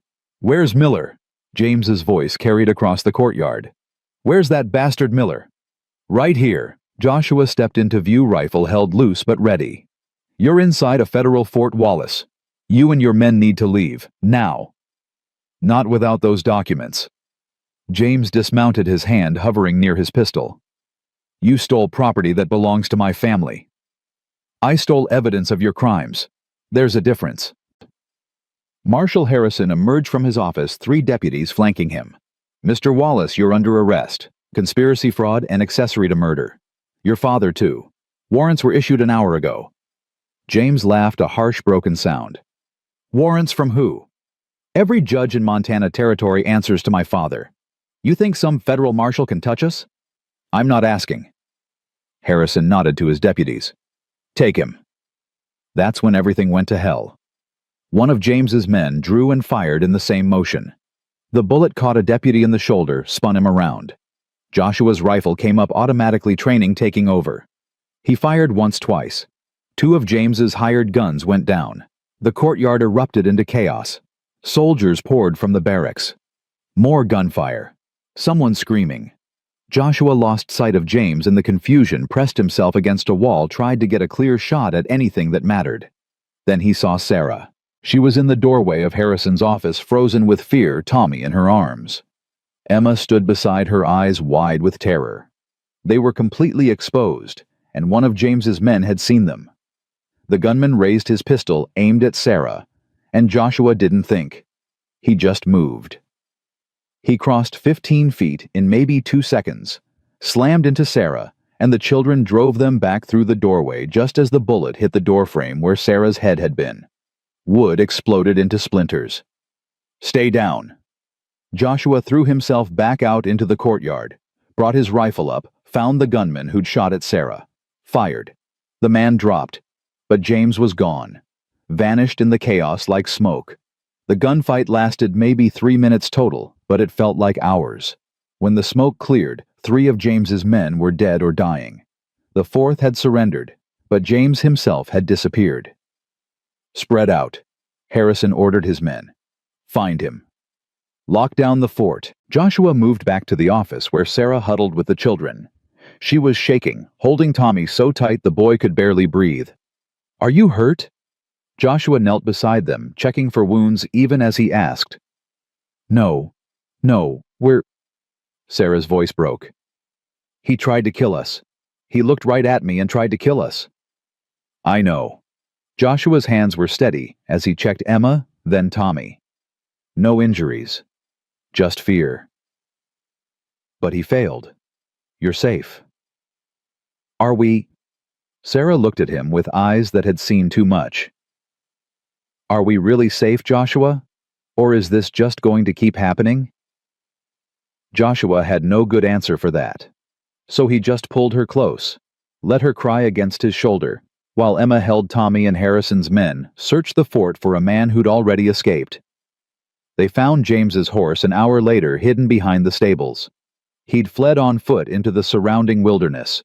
Smart move, harder to track, easier to disappear. "We'll find him," Harrison said, but Joshua could hear the doubt in his voice. Montana Territory was vast. A man who knew the country could disappear for months. "What about Judge Wallace?" Joshua asked. "And Brennan? Already sent men to arrest them both. They should be in custody by noon." Harrison rubbed his face, suddenly looking exhausted. "This is going to be the biggest trial Montana's seen in 20 years. Federal prosecutors are already on their way from Washington. They want to make an example." "Good." Sarah had composed herself, though her eyes were still red. "They should pay for what they did. All of them." But paying for crimes meant a trial, and a trial meant testimony, and testimony meant staying in Montana Territory until it was over. Could be months. Could be longer. That night, after the children were finally asleep, Sarah found Joshua on the roof of the barracks. He'd taken to keeping watch from up there, rifle across his lap, eyes scanning the darkness beyond the fort walls. "You can't stay up here forever," she said, climbing up to sit beside him. "Can until James is caught. Harrison says that could take weeks. Then I'll be up here weeks." Sarah was quiet for a moment, looking out at the same darkness he watched. "Back at Gettysburg, after you were well enough to leave the hospital, you told me something. Do you remember?" "I told you a lot of things. I was half crazy with fever. You said the war had taught you that the only thing that mattered was being there when people needed you. That everything else, rank, reputation, even victory, was just noise."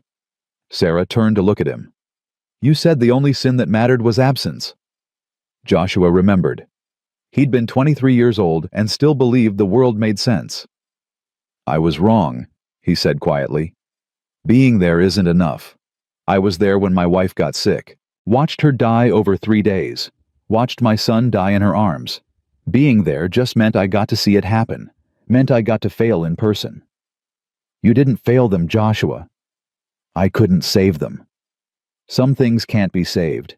Some things just happen, and all we can do is bear witness." Sarah's hand found his in the darkness. "But you saved us. Tommy would be dead by now if you hadn't come.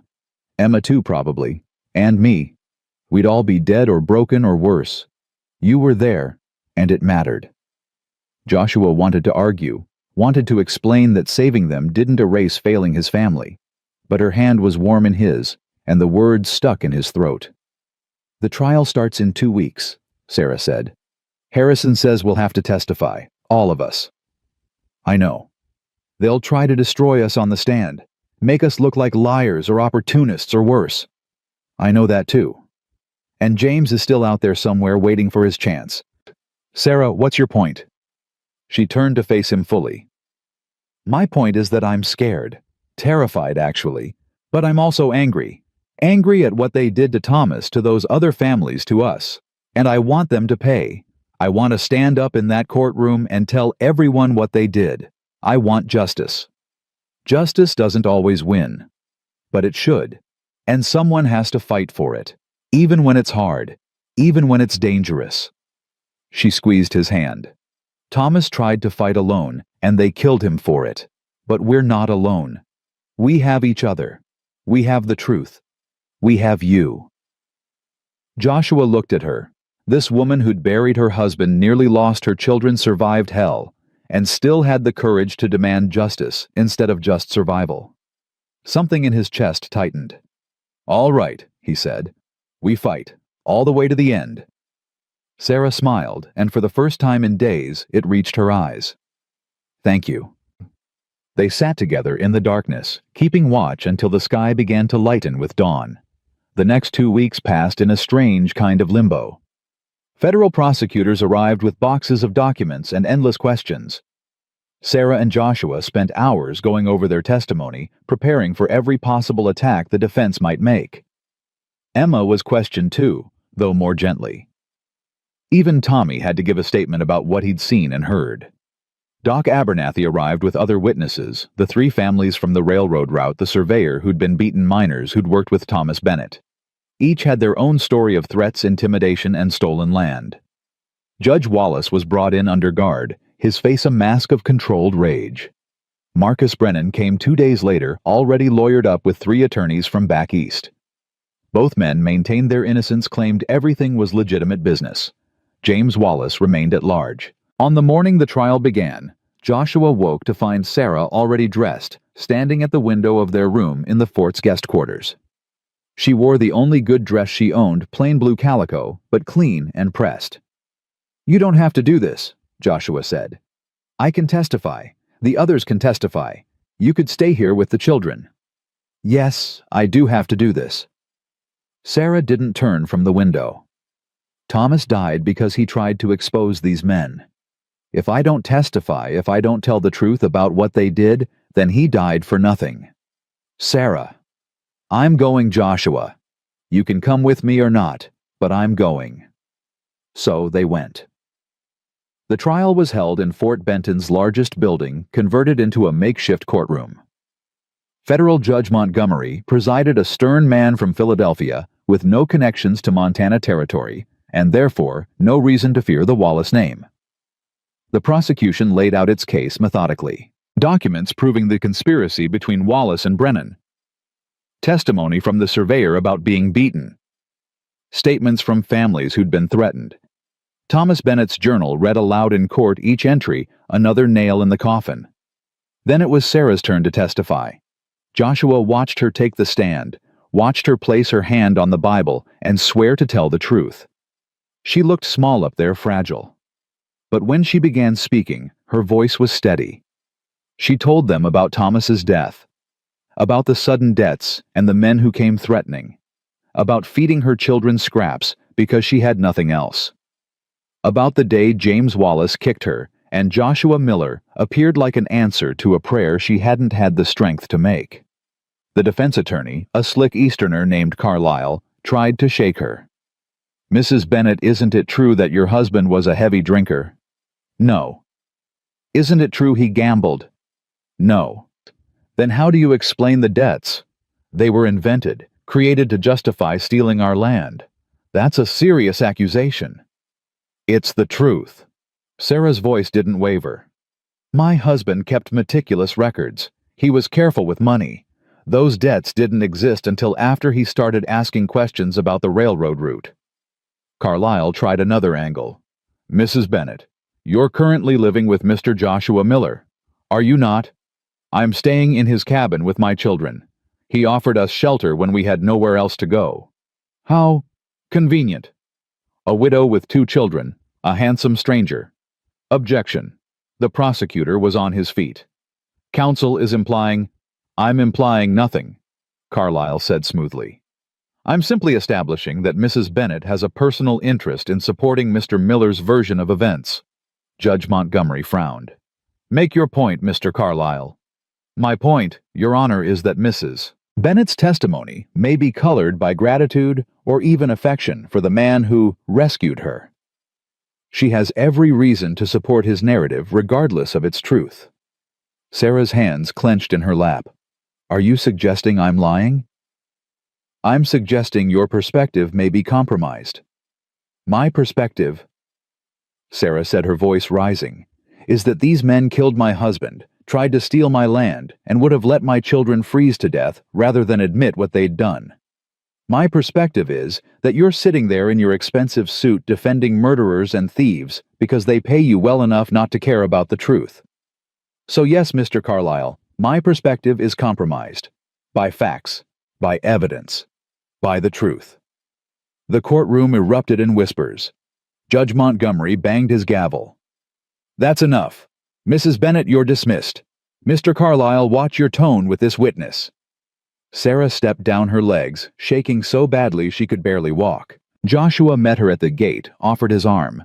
She took it gratefully. "You did good," he whispered. "I wanted to hit him." "I know, so did I." Over the next 3 days, more witnesses testified. The prosecution built its case brick by brick until the evidence was overwhelming. Even Carlyle's skilled cross-examination couldn't shake the fundamental truth Judge Wallace and Marcus Brennan had conspired to steal land through fraud and intimidation, and Thomas Bennett had died because he'd tried to stop them. On the fourth day, Joshua took the stand. He kept his testimony simple, factual. What he'd seen, what he'd heard, what he'd found in the warehouse. He didn't embellish, didn't need to. The truth was damning enough. Carlyle tried to attack his credibility. "Mr. Miller, you were a marshal once. Why did you resign?" "Personal reasons." "Can you be more specific?" "No." "Isn't it true you resigned under suspicion of dereliction of duty?" Joshua's jaw tightened. "I resigned because my family died while I was working. I couldn't do the job anymore. Nothing was ever proven because there was nothing to prove." "Yet you abandoned your post." "I resigned properly through the appropriate channels. My resignation was accepted. There was no investigation, no charges. You're implying something that doesn't exist." Carlyle changed tactics. "Mr. Miller, you've developed quite a close relationship with Mrs. Bennett, haven't you?" "I offered her and her children shelter. That's all." "That's all you've been living together for nearly a month now." "In separate rooms with her children present. What exactly are you suggesting?" "I'm suggesting that your testimony might be motivated by factors other than truth. Affection, perhaps, or a desire to play the hero." "My testimony," Joshua cut him off, his voice cold as winter steel, "is motivated by the fact that I watched these men try to murder a woman and her children over $200 and a worthless piece of land. I'm motivated by evidence that proves they killed her husband for asking questions. I'm motivated by the truth, Mr. Carlyle. Something you might want to try sometime." Judge Montgomery banged his gavel. "Mr. Miller, confine yourself to answering the questions." "Yes, Your Honor." But the damage was done. The jury had seen Joshua's anger, his passion, and they'd seen that it came from conviction, not calculation. On the fifth day, Emma Bennett testified. She was so small in the witness chair, her feet barely touching the floor. But when the prosecutor asked her what she remembered, she spoke clearly. "They came to our cabin. Mr. James Wallace and his men. They said we owed money. Mama said we didn't have any money. Mr. Wallace kicked her. She fell down. I thought he was going to hurt her more." Emma's voice wavered, but didn't break. "Then Mr. Miller came. He had a rifle. He told them to leave. They left." Carlyle didn't cross-examine. Even he wasn't willing to attack a 12-year-old girl in open court. The defense's case was weak. They called character witnesses for Judge Wallace, local businessmen, attorneys, politicians. All testified to his integrity, his service to the community.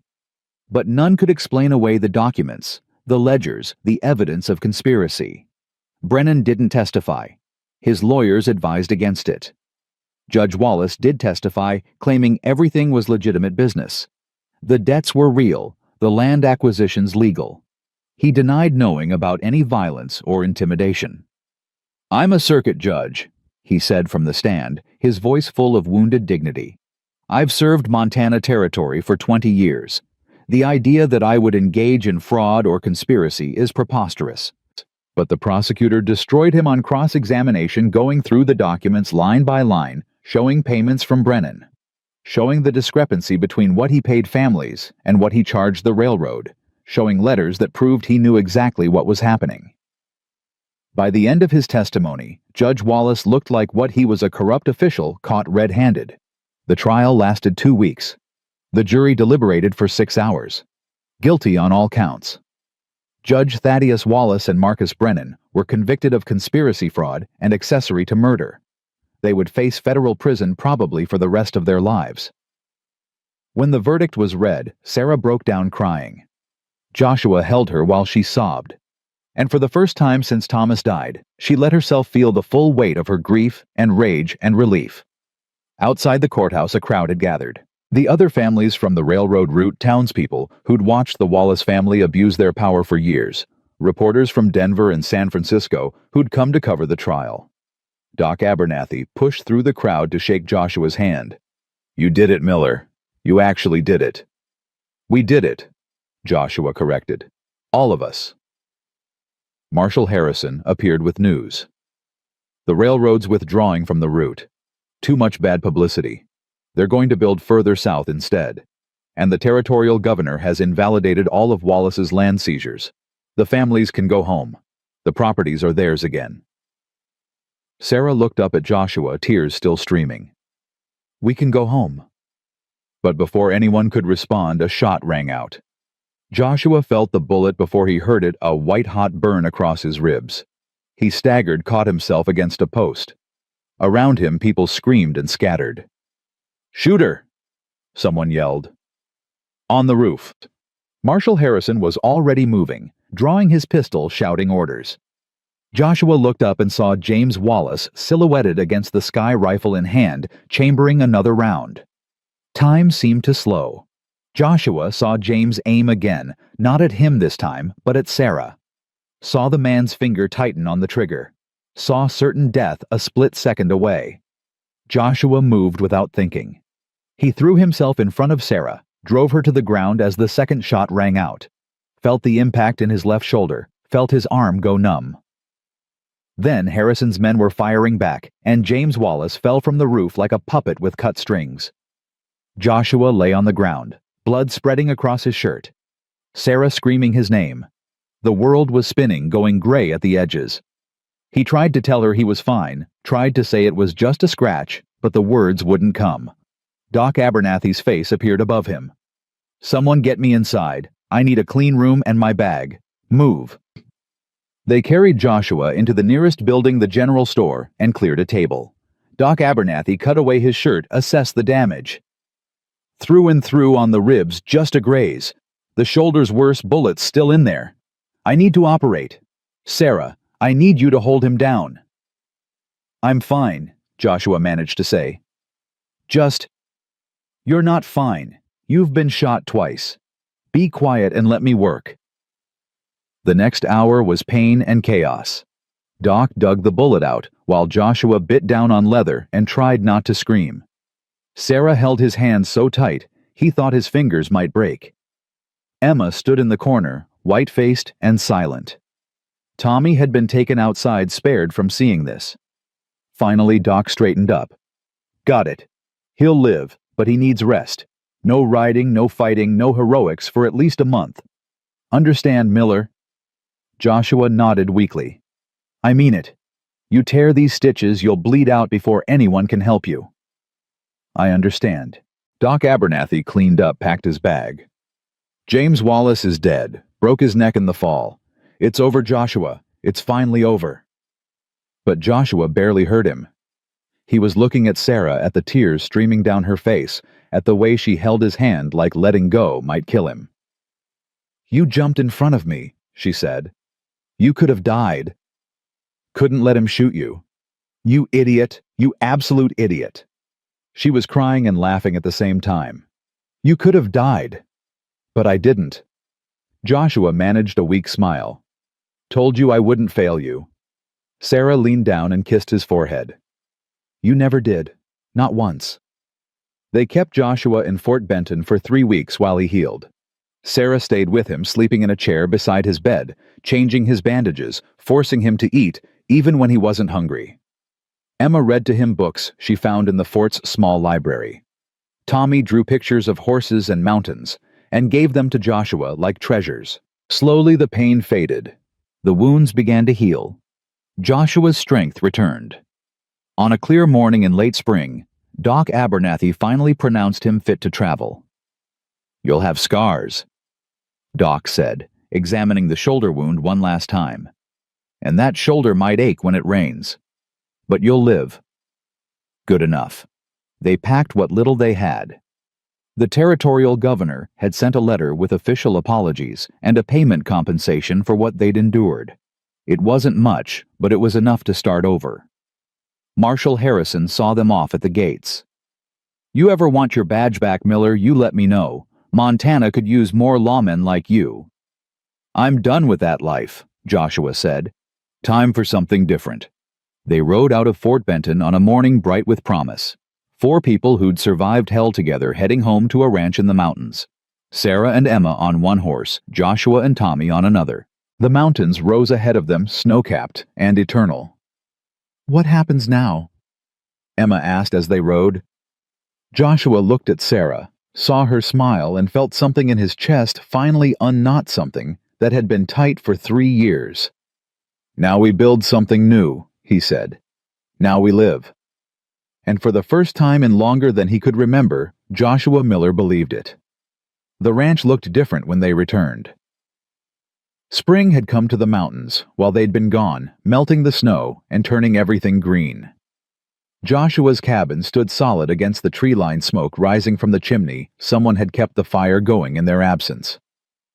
They found out who when Doc Abernathy emerged from the door, wiping his hands on a towel.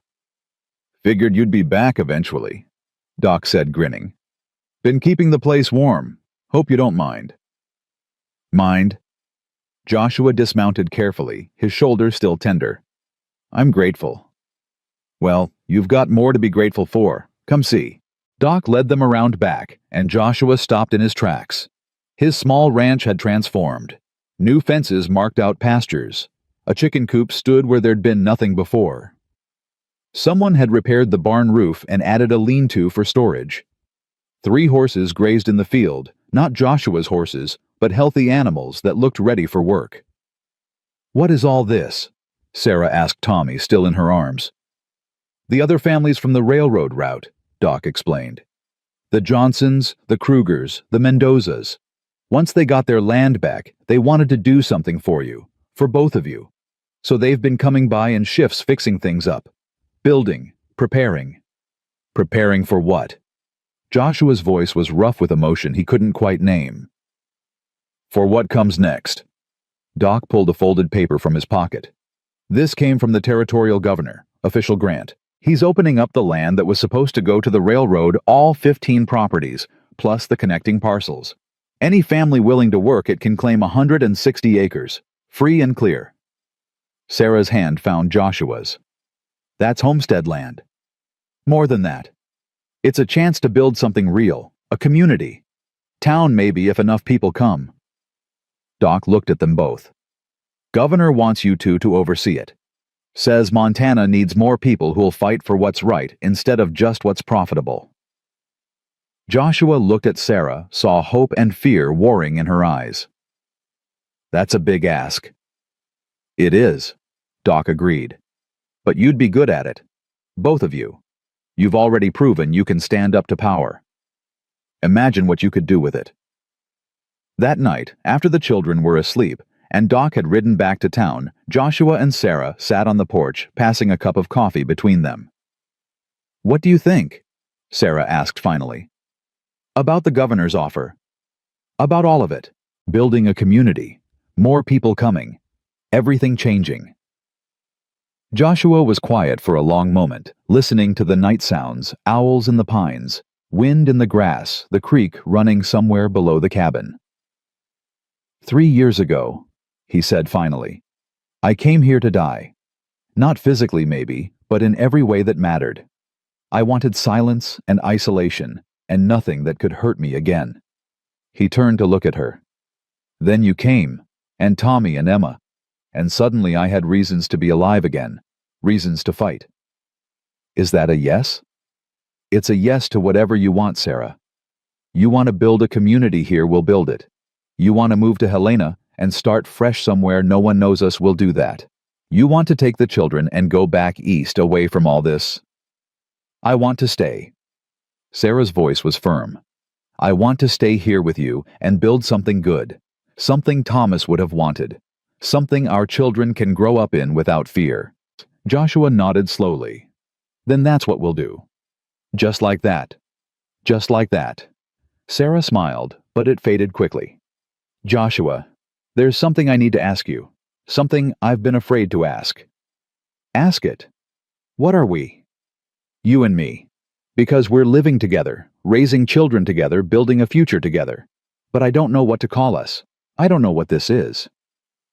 Joshua set the coffee cup down and took both her hands in his. "Sarah, I loved my wife. Loved her with everything I had. When she died, I thought that part of me died too. Thought I'd never feel that way again, never want to. I understand. Let me finish." His grip tightened gently. Then I met you. Or re-met you, I guess. And at first it was just about doing the right thing, helping someone who needed help. But somewhere along the way, maybe in that blizzard, maybe during the trial, maybe just sitting here on this porch, something changed. I started feeling things I thought were gone forever. What kind of things? Hope, purpose, the idea that maybe I deserved a second chance. Joshua pulled her closer. Sarah, I'm not good with words. Never have been. But if you're asking what we are, what I want us to be, then, yes. Sarah interrupted, tears streaming down her face. Whatever you're about to say, yes. Joshua laughed, the sound rusty but real. You don't even know what I was going to say. Doesn't matter. The answer's still yes. He kissed her, then gentle and careful like she might break. She kissed him back, like she was claiming something she'd almost lost. When they finally pulled apart, both were crying. We should probably tell the children, Sarah said, wiping her eyes. They already know. Emma asked me last week if I was going to marry you. What did you tell her?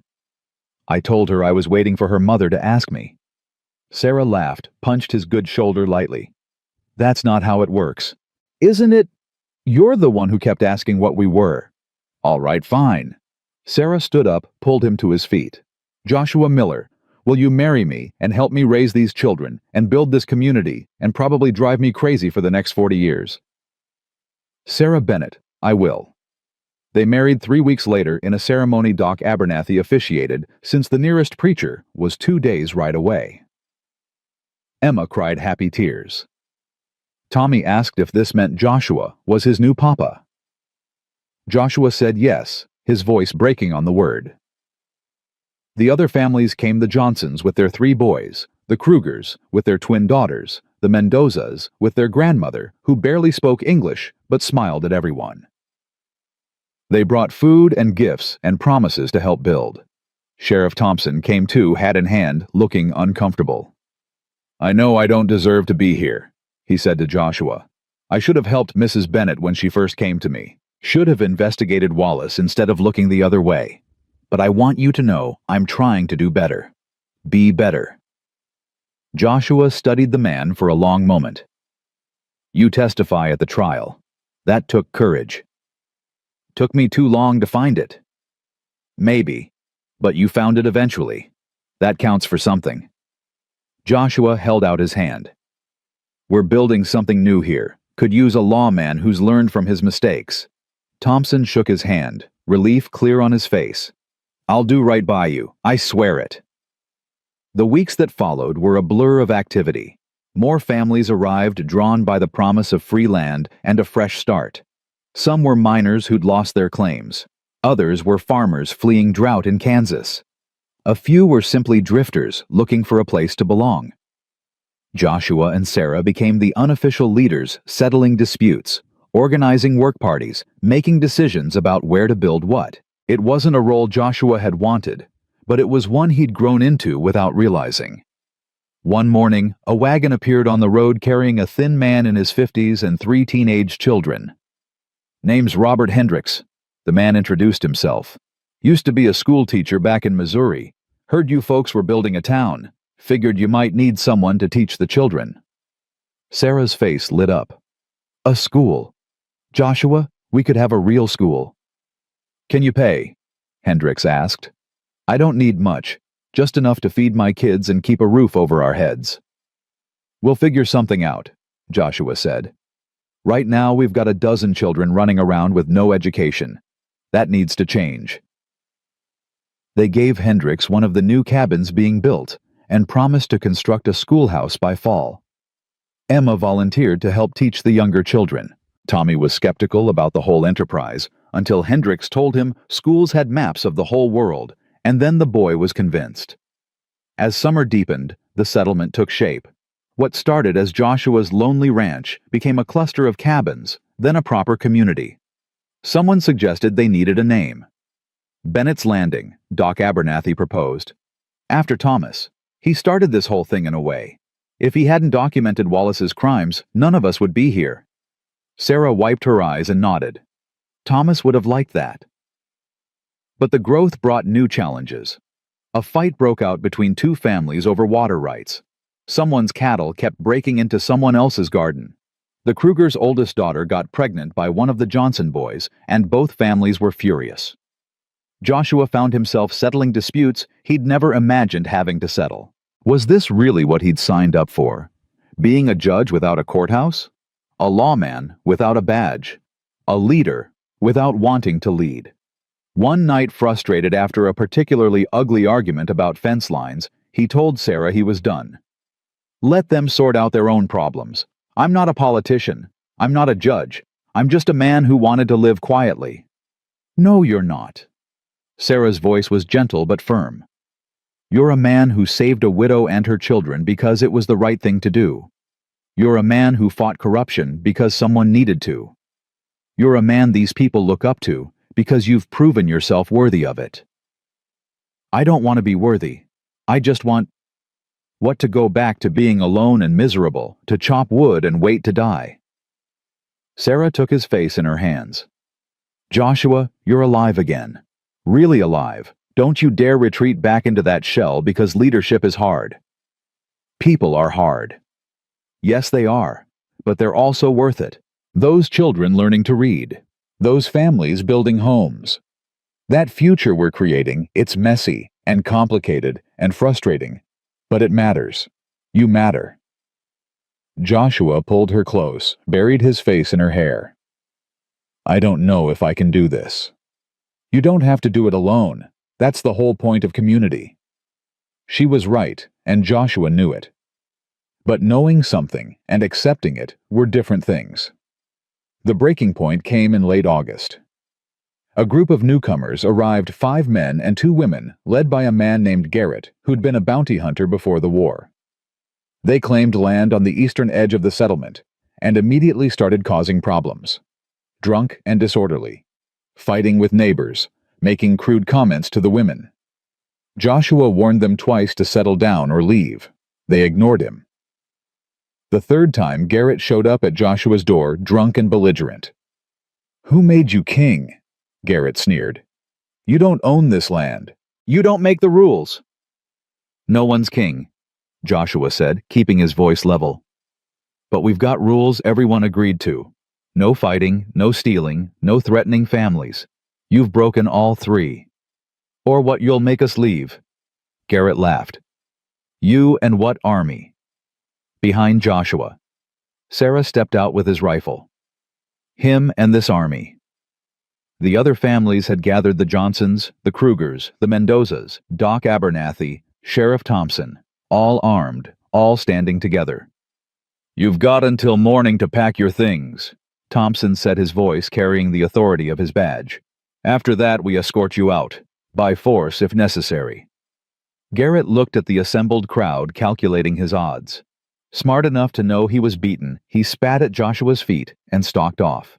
They were gone by dawn. After that, something changed in the settlement. People stopped questioning Joshua's authority because they understood it didn't come from him, it came from them.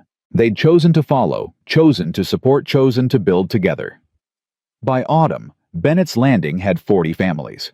They'd built a proper schoolhouse, a general store run by a widow from Denver, and a smithy operated by an Irish immigrant named O'Brien. Sheriff Thompson had a small office that doubled as a jail, though they'd only used it twice. The territorial governor visited in September, bringing surveyors and official paperwork. He walked through the settlement with Joshua and Sarah nodding approvingly.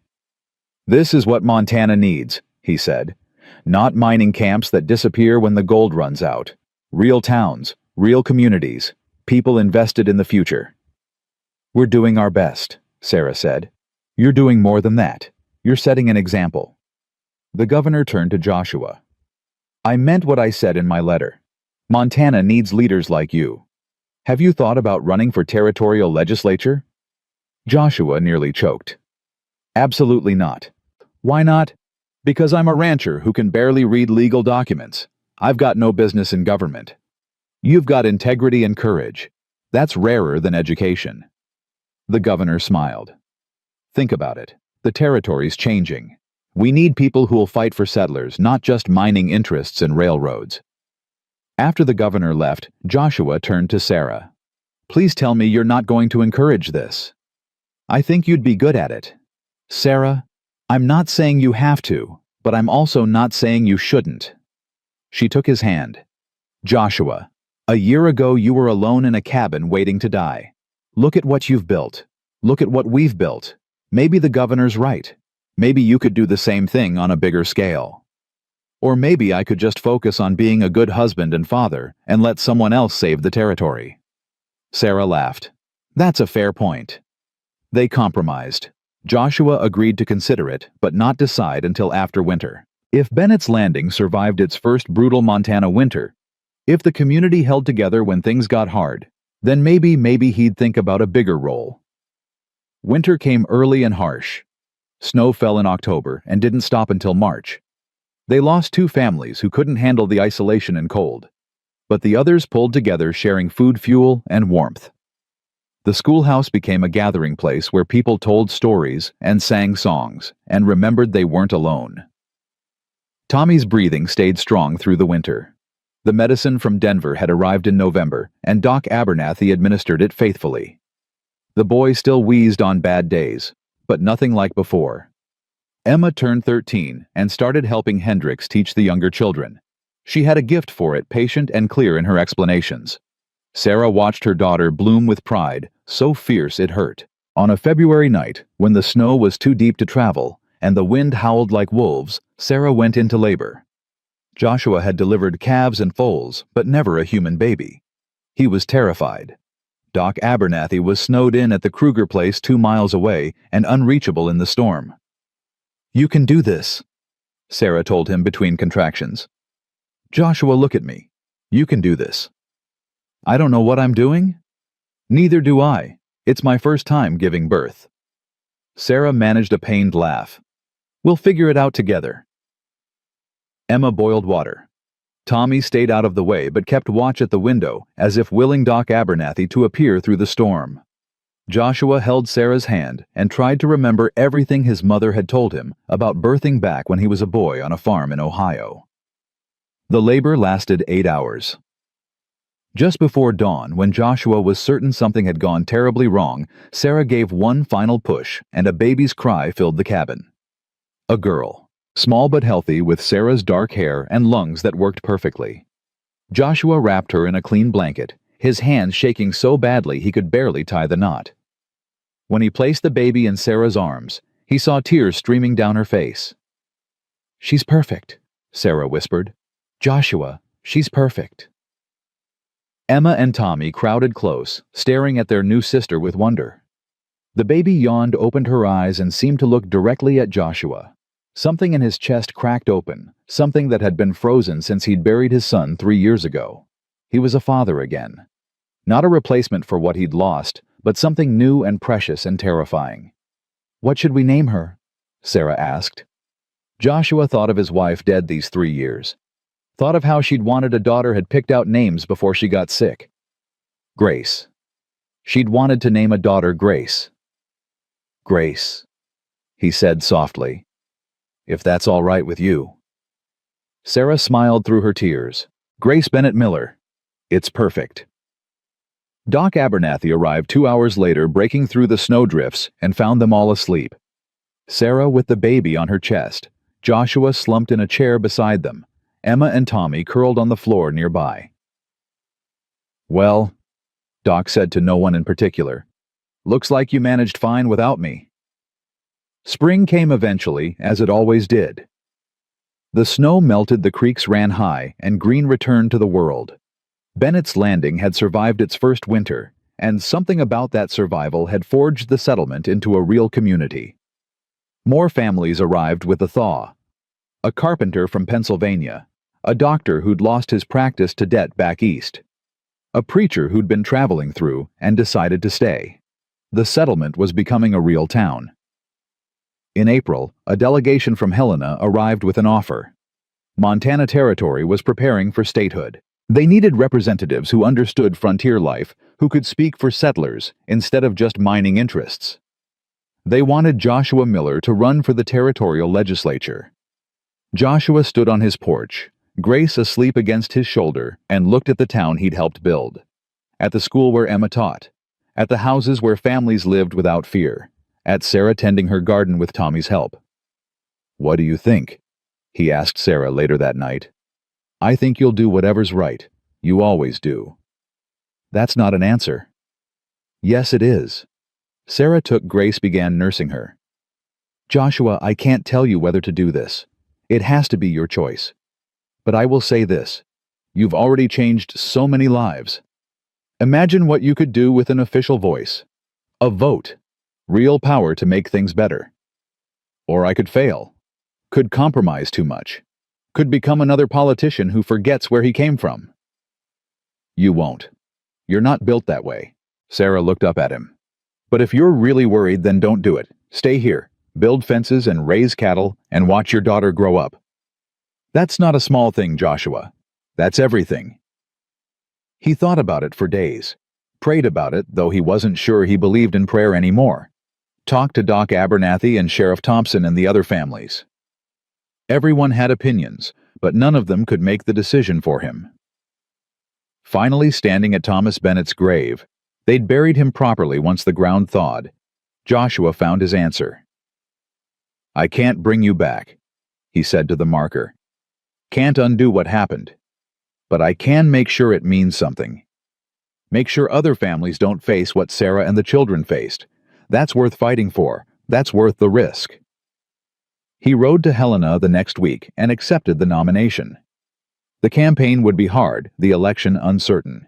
But for the first time since his family died, Joshua Miller had a purpose that extended beyond survival. He was building something that would outlast him. Something good. And in the end, that was enough. The campaign nearly destroyed him. Joshua had thought fighting Wallace and Brennan was hard. Thought building a community from nothing was hard. But politics was a different kind of warfare, one he wasn't prepared for. His opponent was Clayton Mercer, a lawyer from Butte with deep pockets and deeper connections to the mining interests. Mercer was smooth, where Joshua was rough. Eloquent, where Joshua was plain-spoken.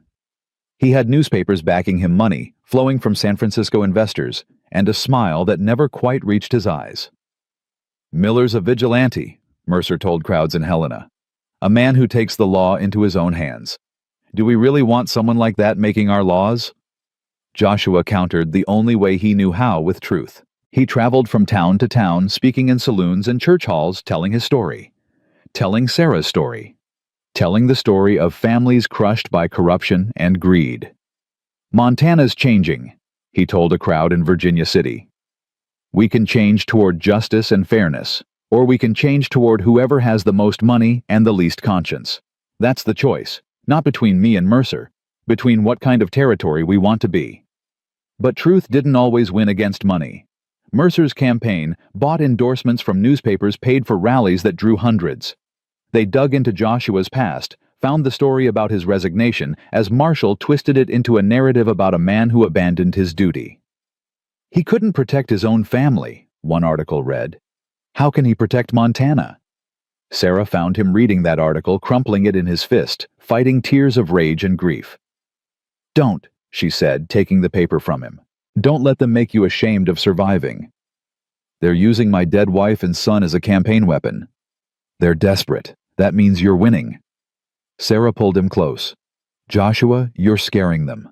Men like Mercer, like Wallace used to be, they're terrified of people who can't be bought or intimidated. So they go after what hurts most. Your heart, your losses, the things that made you human. Maybe I should withdraw. Focus on Bennett's Landing. Let someone else fight this fight. Is that what you want?" Joshua looked at her, this woman who'd faced down hired killers and corrupt judges, who'd testified in court with her voice shaking but never breaking.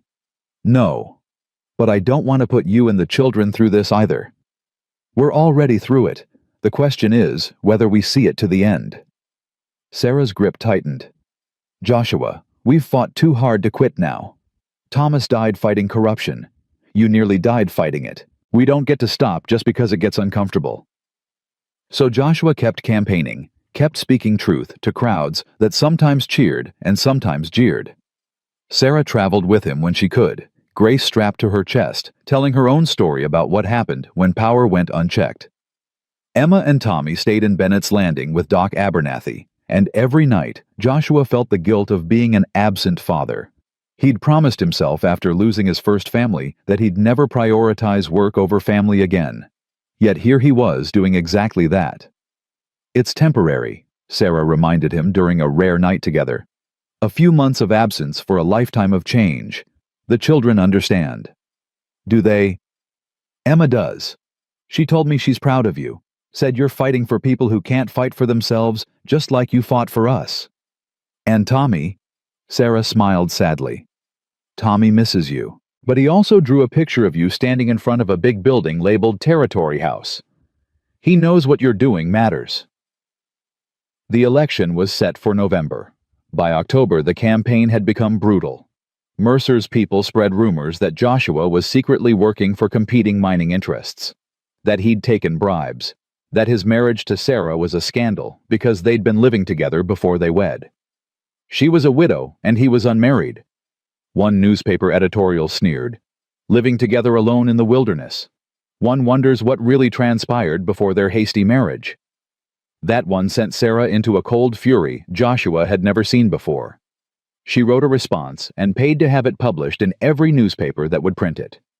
"Mr. Mercer's campaign questions my virtue and my husband's honor because they cannot question his record or his character. They imply impropriety because they cannot prove corruption. They attack a family because they cannot defeat ideas. To anyone reading this who has ever been desperate, ever been alone, ever been saved by someone's unexpected kindness, you know the truth. Decency exists, honor exists, and it terrifies men like Clayton Mercer because they cannot buy it, cannot control it, cannot understand it." The letter caused a firestorm. Half the territory praised her courage. The other half condemned her audacity, a woman speaking publicly about politics, about her own reputation. Improper, unseemly, unladylike. Sarah didn't care. She started speaking at Joshua's rallies, telling her story, answering attacks directly. Women came to hear her in numbers that surprised everyone, including Sarah herself. "We don't have the vote," one woman told Sarah after a speech. "But our husbands do, and they listen to us more than they admit." 3 weeks before the election disaster struck, a fire swept through Bennett's Landing schoolhouse, destroying it completely. No one was injured. It happened at night, but every book, every slate, every carefully accumulated supply was gone. Mercer's campaign immediately blamed Joshua. He's so focused on political ambition, he neglected his own community. The people of Bennett's Landing are suffering while Miller campaigns. Joshua wanted to abandon the campaign immediately, ride home, rebuild. But Sheriff Thompson sent a telegram that changed his mind. "Fire wasn't accidental. Found kerosene cans. This was arson. Don't come home. That's what they want you, distracted, discouraged, defeated. We'll rebuild. You finish what you started." The next day, donations started arriving in Bennett's Landing. Lumber from sympathetic merchants. Books from teachers across the territory. Money from families who'd heard Sarah's story and wanted to help. Within a week, they had enough supplies to rebuild twice over. "Your opponents meant to destroy your community," Doc Abernathy wrote in a letter. Instead, they unified the entire territory behind it. "Even people who don't support your politics are supporting the rebuild. They picked the wrong target." The final debate was held in Helena a week before the election. 200 people crowded into the territorial hall. Mercer arrived in an expensive suit with an entourage of advisors. Joshua arrived alone, wearing his one good shirt and the same coat he'd worn the day he saved Sarah. The moderator asked about economic policy, land rights, territorial expansion. Mercer gave polished answers full of statistics and legal precedents. Joshua spoke simply about families trying to build futures, about protecting settlers from the kind of corruption that had nearly destroyed Bennett's Landing. Then Mercer made his mistake. "My opponent speaks eloquently about justice," Mercer said, his voice dripping with condescension. "But let's examine his record. He's a failed marshal who couldn't protect his own family, a vigilante who takes the law into his own hands, a man living on charity and other people's sympathy. Is this really who we want representing Montana Territory? The room went silent. Joshua stood slowly, and something in his face made Mercer take a step back. "You're right," Joshua said quietly. "I failed to protect my family. My wife and son died while I was chasing outlaws who didn't matter. I've lived with that failure every day for 4 years. It hollowed me out, made me wish I'd died with them." He paused, let the words settle. "Then I heard a woman and her children being threatened. I could have ignored it, should have probably. It wasn't my business. But I went anyway, and I found a widow feeding her children scraps because corrupt officials were stealing her land. I found a system designed to crush anyone without money or power, and I decided that even though I couldn't save my own family, maybe I could save hers." Joshua looked directly at Mercer. "You call that vigilantism. I call it being human. You call it taking the law into my own hands. I call it standing up when the law itself was corrupt. You call me a failure. Maybe I am, but I'm a failure who stopped a conspiracy that would have displaced dozens of families. I'm a failure who helped build a community from nothing. I'm a failure who proved that ordinary people can fight power and win." The room had gone completely still. "So yes, Mr. Mercer, I'm flawed. I'm rough around the edges.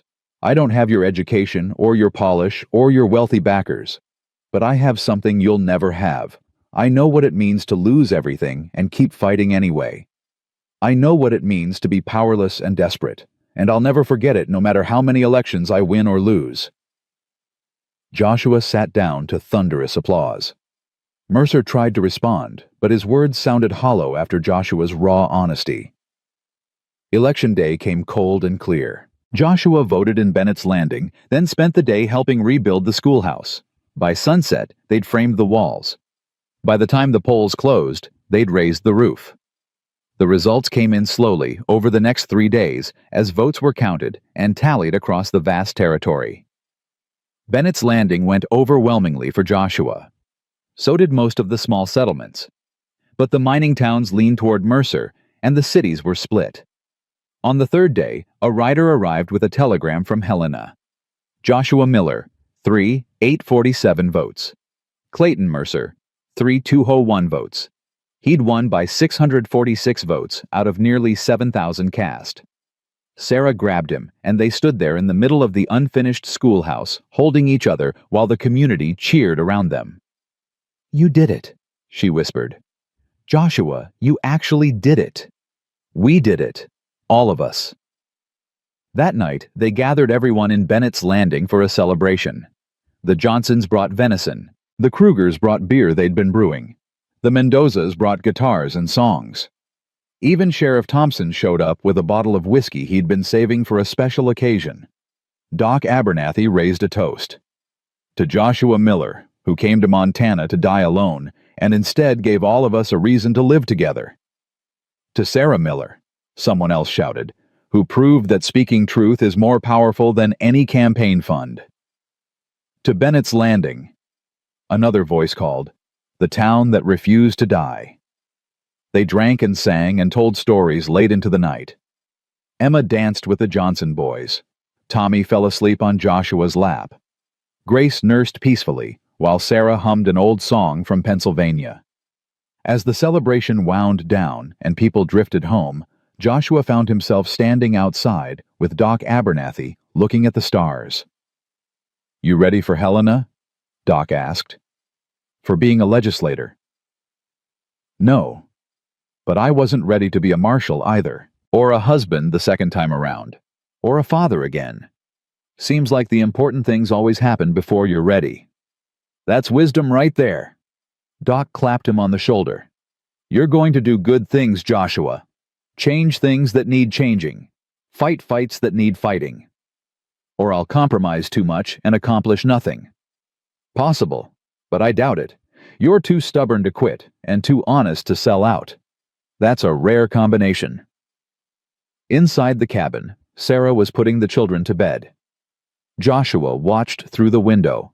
His wife, his daughter, his stepchildren, who'd become his own. A family built from grief and chance and stubborn hope. 4 years ago, he'd been a broken man, waiting to die in a cabin that held nothing but ghosts. Now, he was a husband, father, community leader, and territorial legislator. The loneliness that had nearly consumed him was just a memory. He thought about Thomas Bennett, who died trying to fight corruption. Thought about his first wife and son gone, but not forgotten. Thought about all the people who'd suffered because no one with power cared enough to help. "I won't let you down," he said quietly to the stars, to the memories, to the future. "Any of you." The territorial legislature convened in January. Joshua left Bennett's Landing on a cold morning, Sarah and the children seeing him off. Grace cried when he mounted his horse. Tommy tried to be brave. Emma hugged him tight and whispered, "Make us proud." "I'll try." Helena was bigger than he remembered, busier, noisier. The legislative hall was filled with men in expensive suits who looked at Joshua like he was a curiosity, the rough frontiersman who'd somehow won a seat at the table. But there were others, too. A rancher from the eastern plains, a farmer from the Flathead Valley, a former Buffalo soldier who'd homesteaded near the Yellowstone, working people who'd been elected by other working people to change a system that had never cared about them. The first battle was over land reform. The mining interests wanted to keep the old system where companies could claim massive parcels and push out settlers. Joshua and his allies fought for a bill that would limit corporate land holdings and protect homesteaders. "These companies employ thousands," one legislator argued. "They're the backbone of our economy." "And the families being displaced," Joshua shot back. "What about them? Where's their backbone supposed to come from when they've lost everything?" The debates were fierce. Joshua learned quickly that politics was about compromise, about making deals and building coalitions. Some days he felt like he was betraying his principles. Other days, he felt like he was actually changing things. They passed a watered-down land reform bill that did less than Joshua wanted, but more than the corporations feared. It wasn't victory, but it wasn't defeat either. It was progress, slow and frustrating and real. Between legislative sessions, Joshua returned to Bennett's Landing. Each time the town had grown. New families, new buildings. A second school opened. The general store expanded. Someone started a newspaper. "You're missing your children growing up," Sarah told him during one visit home. Grace was walking now, taking wobbly steps and laughing when she fell. Tommy was reading at a 6th grade level, despite being only 9. Emma had started courting one of the Johnson boys, though she denied it vehemently. "I know," Joshua said, the guilt sharp as always. "Maybe I should resign, focus on family. Maybe you should stop second-guessing yourself." Sarah's tone was gentle but firm. "Joshua, you're doing important work. The children understand that. Grace won't remember these years of absence, and Tommy and Emma are proud of you. Stop torturing yourself." "I just don't want to make the same mistake twice. Don't want to miss what matters while chasing what seems important." "You're not making the same mistake. Last time you didn't have a choice, you didn't know your family was sick. This time we're all healthy. We're all safe. We're all choosing this together. There's a difference." Over the next 3 years, Joshua and his coalition passed bills protecting workers' rights, establishing public education funding, and creating territorial parks. They fought off attempts to privatize water rights and beat back legislation that would have let railroads seize land without fair compensation. Mercer ran against him in the next election. Lost by a wider margin. Bennett's Landing became a model for sustainable settlement. Other communities copied their shared resource system, their community decision-making, their focus on education and mutual support. Newspapers across the country wrote articles about the Montana town built on justice. When Montana achieved statehood in 1889, Joshua was offered a seat in the new state legislature. He declined. "I've done what I can here," he told the governor. "Time to go home. Time to be a father and husband and rancher. Time to let someone else carry the fight." He returned to Bennett's Landing in the spring, when the mountains were green and the creeks ran high with snowmelt. Sarah met him at the edge of town with Grace on her hip and tears in her eyes. "Welcome home," she said. "For good this time." That summer, they held a dedication ceremony for the new community hall. 50 families came, some original settlers, others who'd arrived in the waves that followed. They named it the Thomas Bennett Memorial Hall. Thomas started this, Sarah said during her speech, not by planning to, but by refusing to accept injustice, by documenting corruption even when it cost him everything, by believing that truth mattered more than safety. This building stands because he wouldn't kneel, because Joshua wouldn't walk away, because all of us decided that building something good was worth the fight. She unveiled a plaque on the wall. It read, "Built on the principle that ordinary people standing together can defeat any injustice. May those who gather here never forget what was sacrificed to create this place, and may they always have the courage to fight for what's right." That night, Joshua sat on his porch with Sarah, watching the sun set over mountains that had witnessed everything. Grace played at their feet. Emma and the Johnson boy sat together on the fence, trying to look casual. Tommy read a book occasionally, looking up to ask Joshua about complicated words. "Do you ever regret it?" Sarah asked. "Everything that happened, the fighting, the pain, the years of struggle." Joshua thought about that day 4 years ago when he'd heard gunfire and made a choice to get involved, thought about everything that choice had cost and everything it had created. "No," he said finally. "I regret the years I spent alone waiting to die. I regret not finding you sooner. But everything after that first gunshot, everything we built together, no regrets at all." Sarah leaned her head against his shoulder. "I'm glad it was you. That day at my cabin. I'm glad it was you who came." "Me too." Years passed. Grace grew into a fierce, independent girl who reminded everyone of her mother. Tommy became a teacher, taking over the Bennett's Landing School when Hendricks retired. Emma married the Johnson boy and had 4 children of her own. More settlers came, drawn by the story of a town built on justice and community.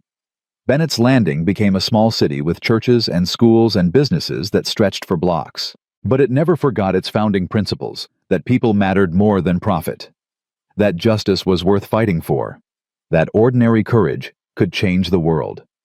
Joshua and Sarah grew old together, their hands weathered by work, their faces lined by laughter and hardship in equal measure. They sat on that same porch, year after year, watching their community thrive, watching their family expand, watching the world change. On a spring morning, when Joshua was 63, Sarah found him in the barn, brushing down his old horse, the same gelding that had carried them through that first terrible blizzard. "Do you remember what you said to me that day?" she asked. "When you first came to the cabin. Get your things, you're coming home." I didn't understand at the time what you meant by home. I thought you meant your cabin, a temporary shelter. Sarah moved closer. "But you didn't mean a building, did you?" "No." Joshua's voice was soft. "I meant something bigger, something we'd build together. Not just walls and a roof, but a place where people belonged, where they were safe, where they mattered." "We built it," Sarah said.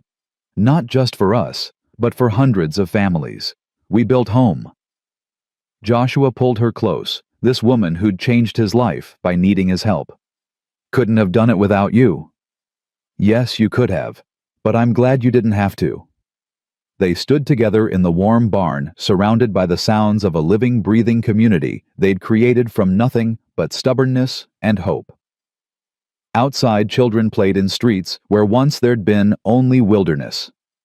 Families laughed in homes where once there'd been only survival. Justice lived where once corruption had ruled. Joshua Miller had come to Montana to die alone. Instead, he'd learned to live again, had built a family, a community, a legacy, had proven that one person's decision to care, to act, to fight could change everything. The promised land wasn't a place you found. It was people you fought beside and the home you built after the storm. And in the end, that was more than enough. It was everything.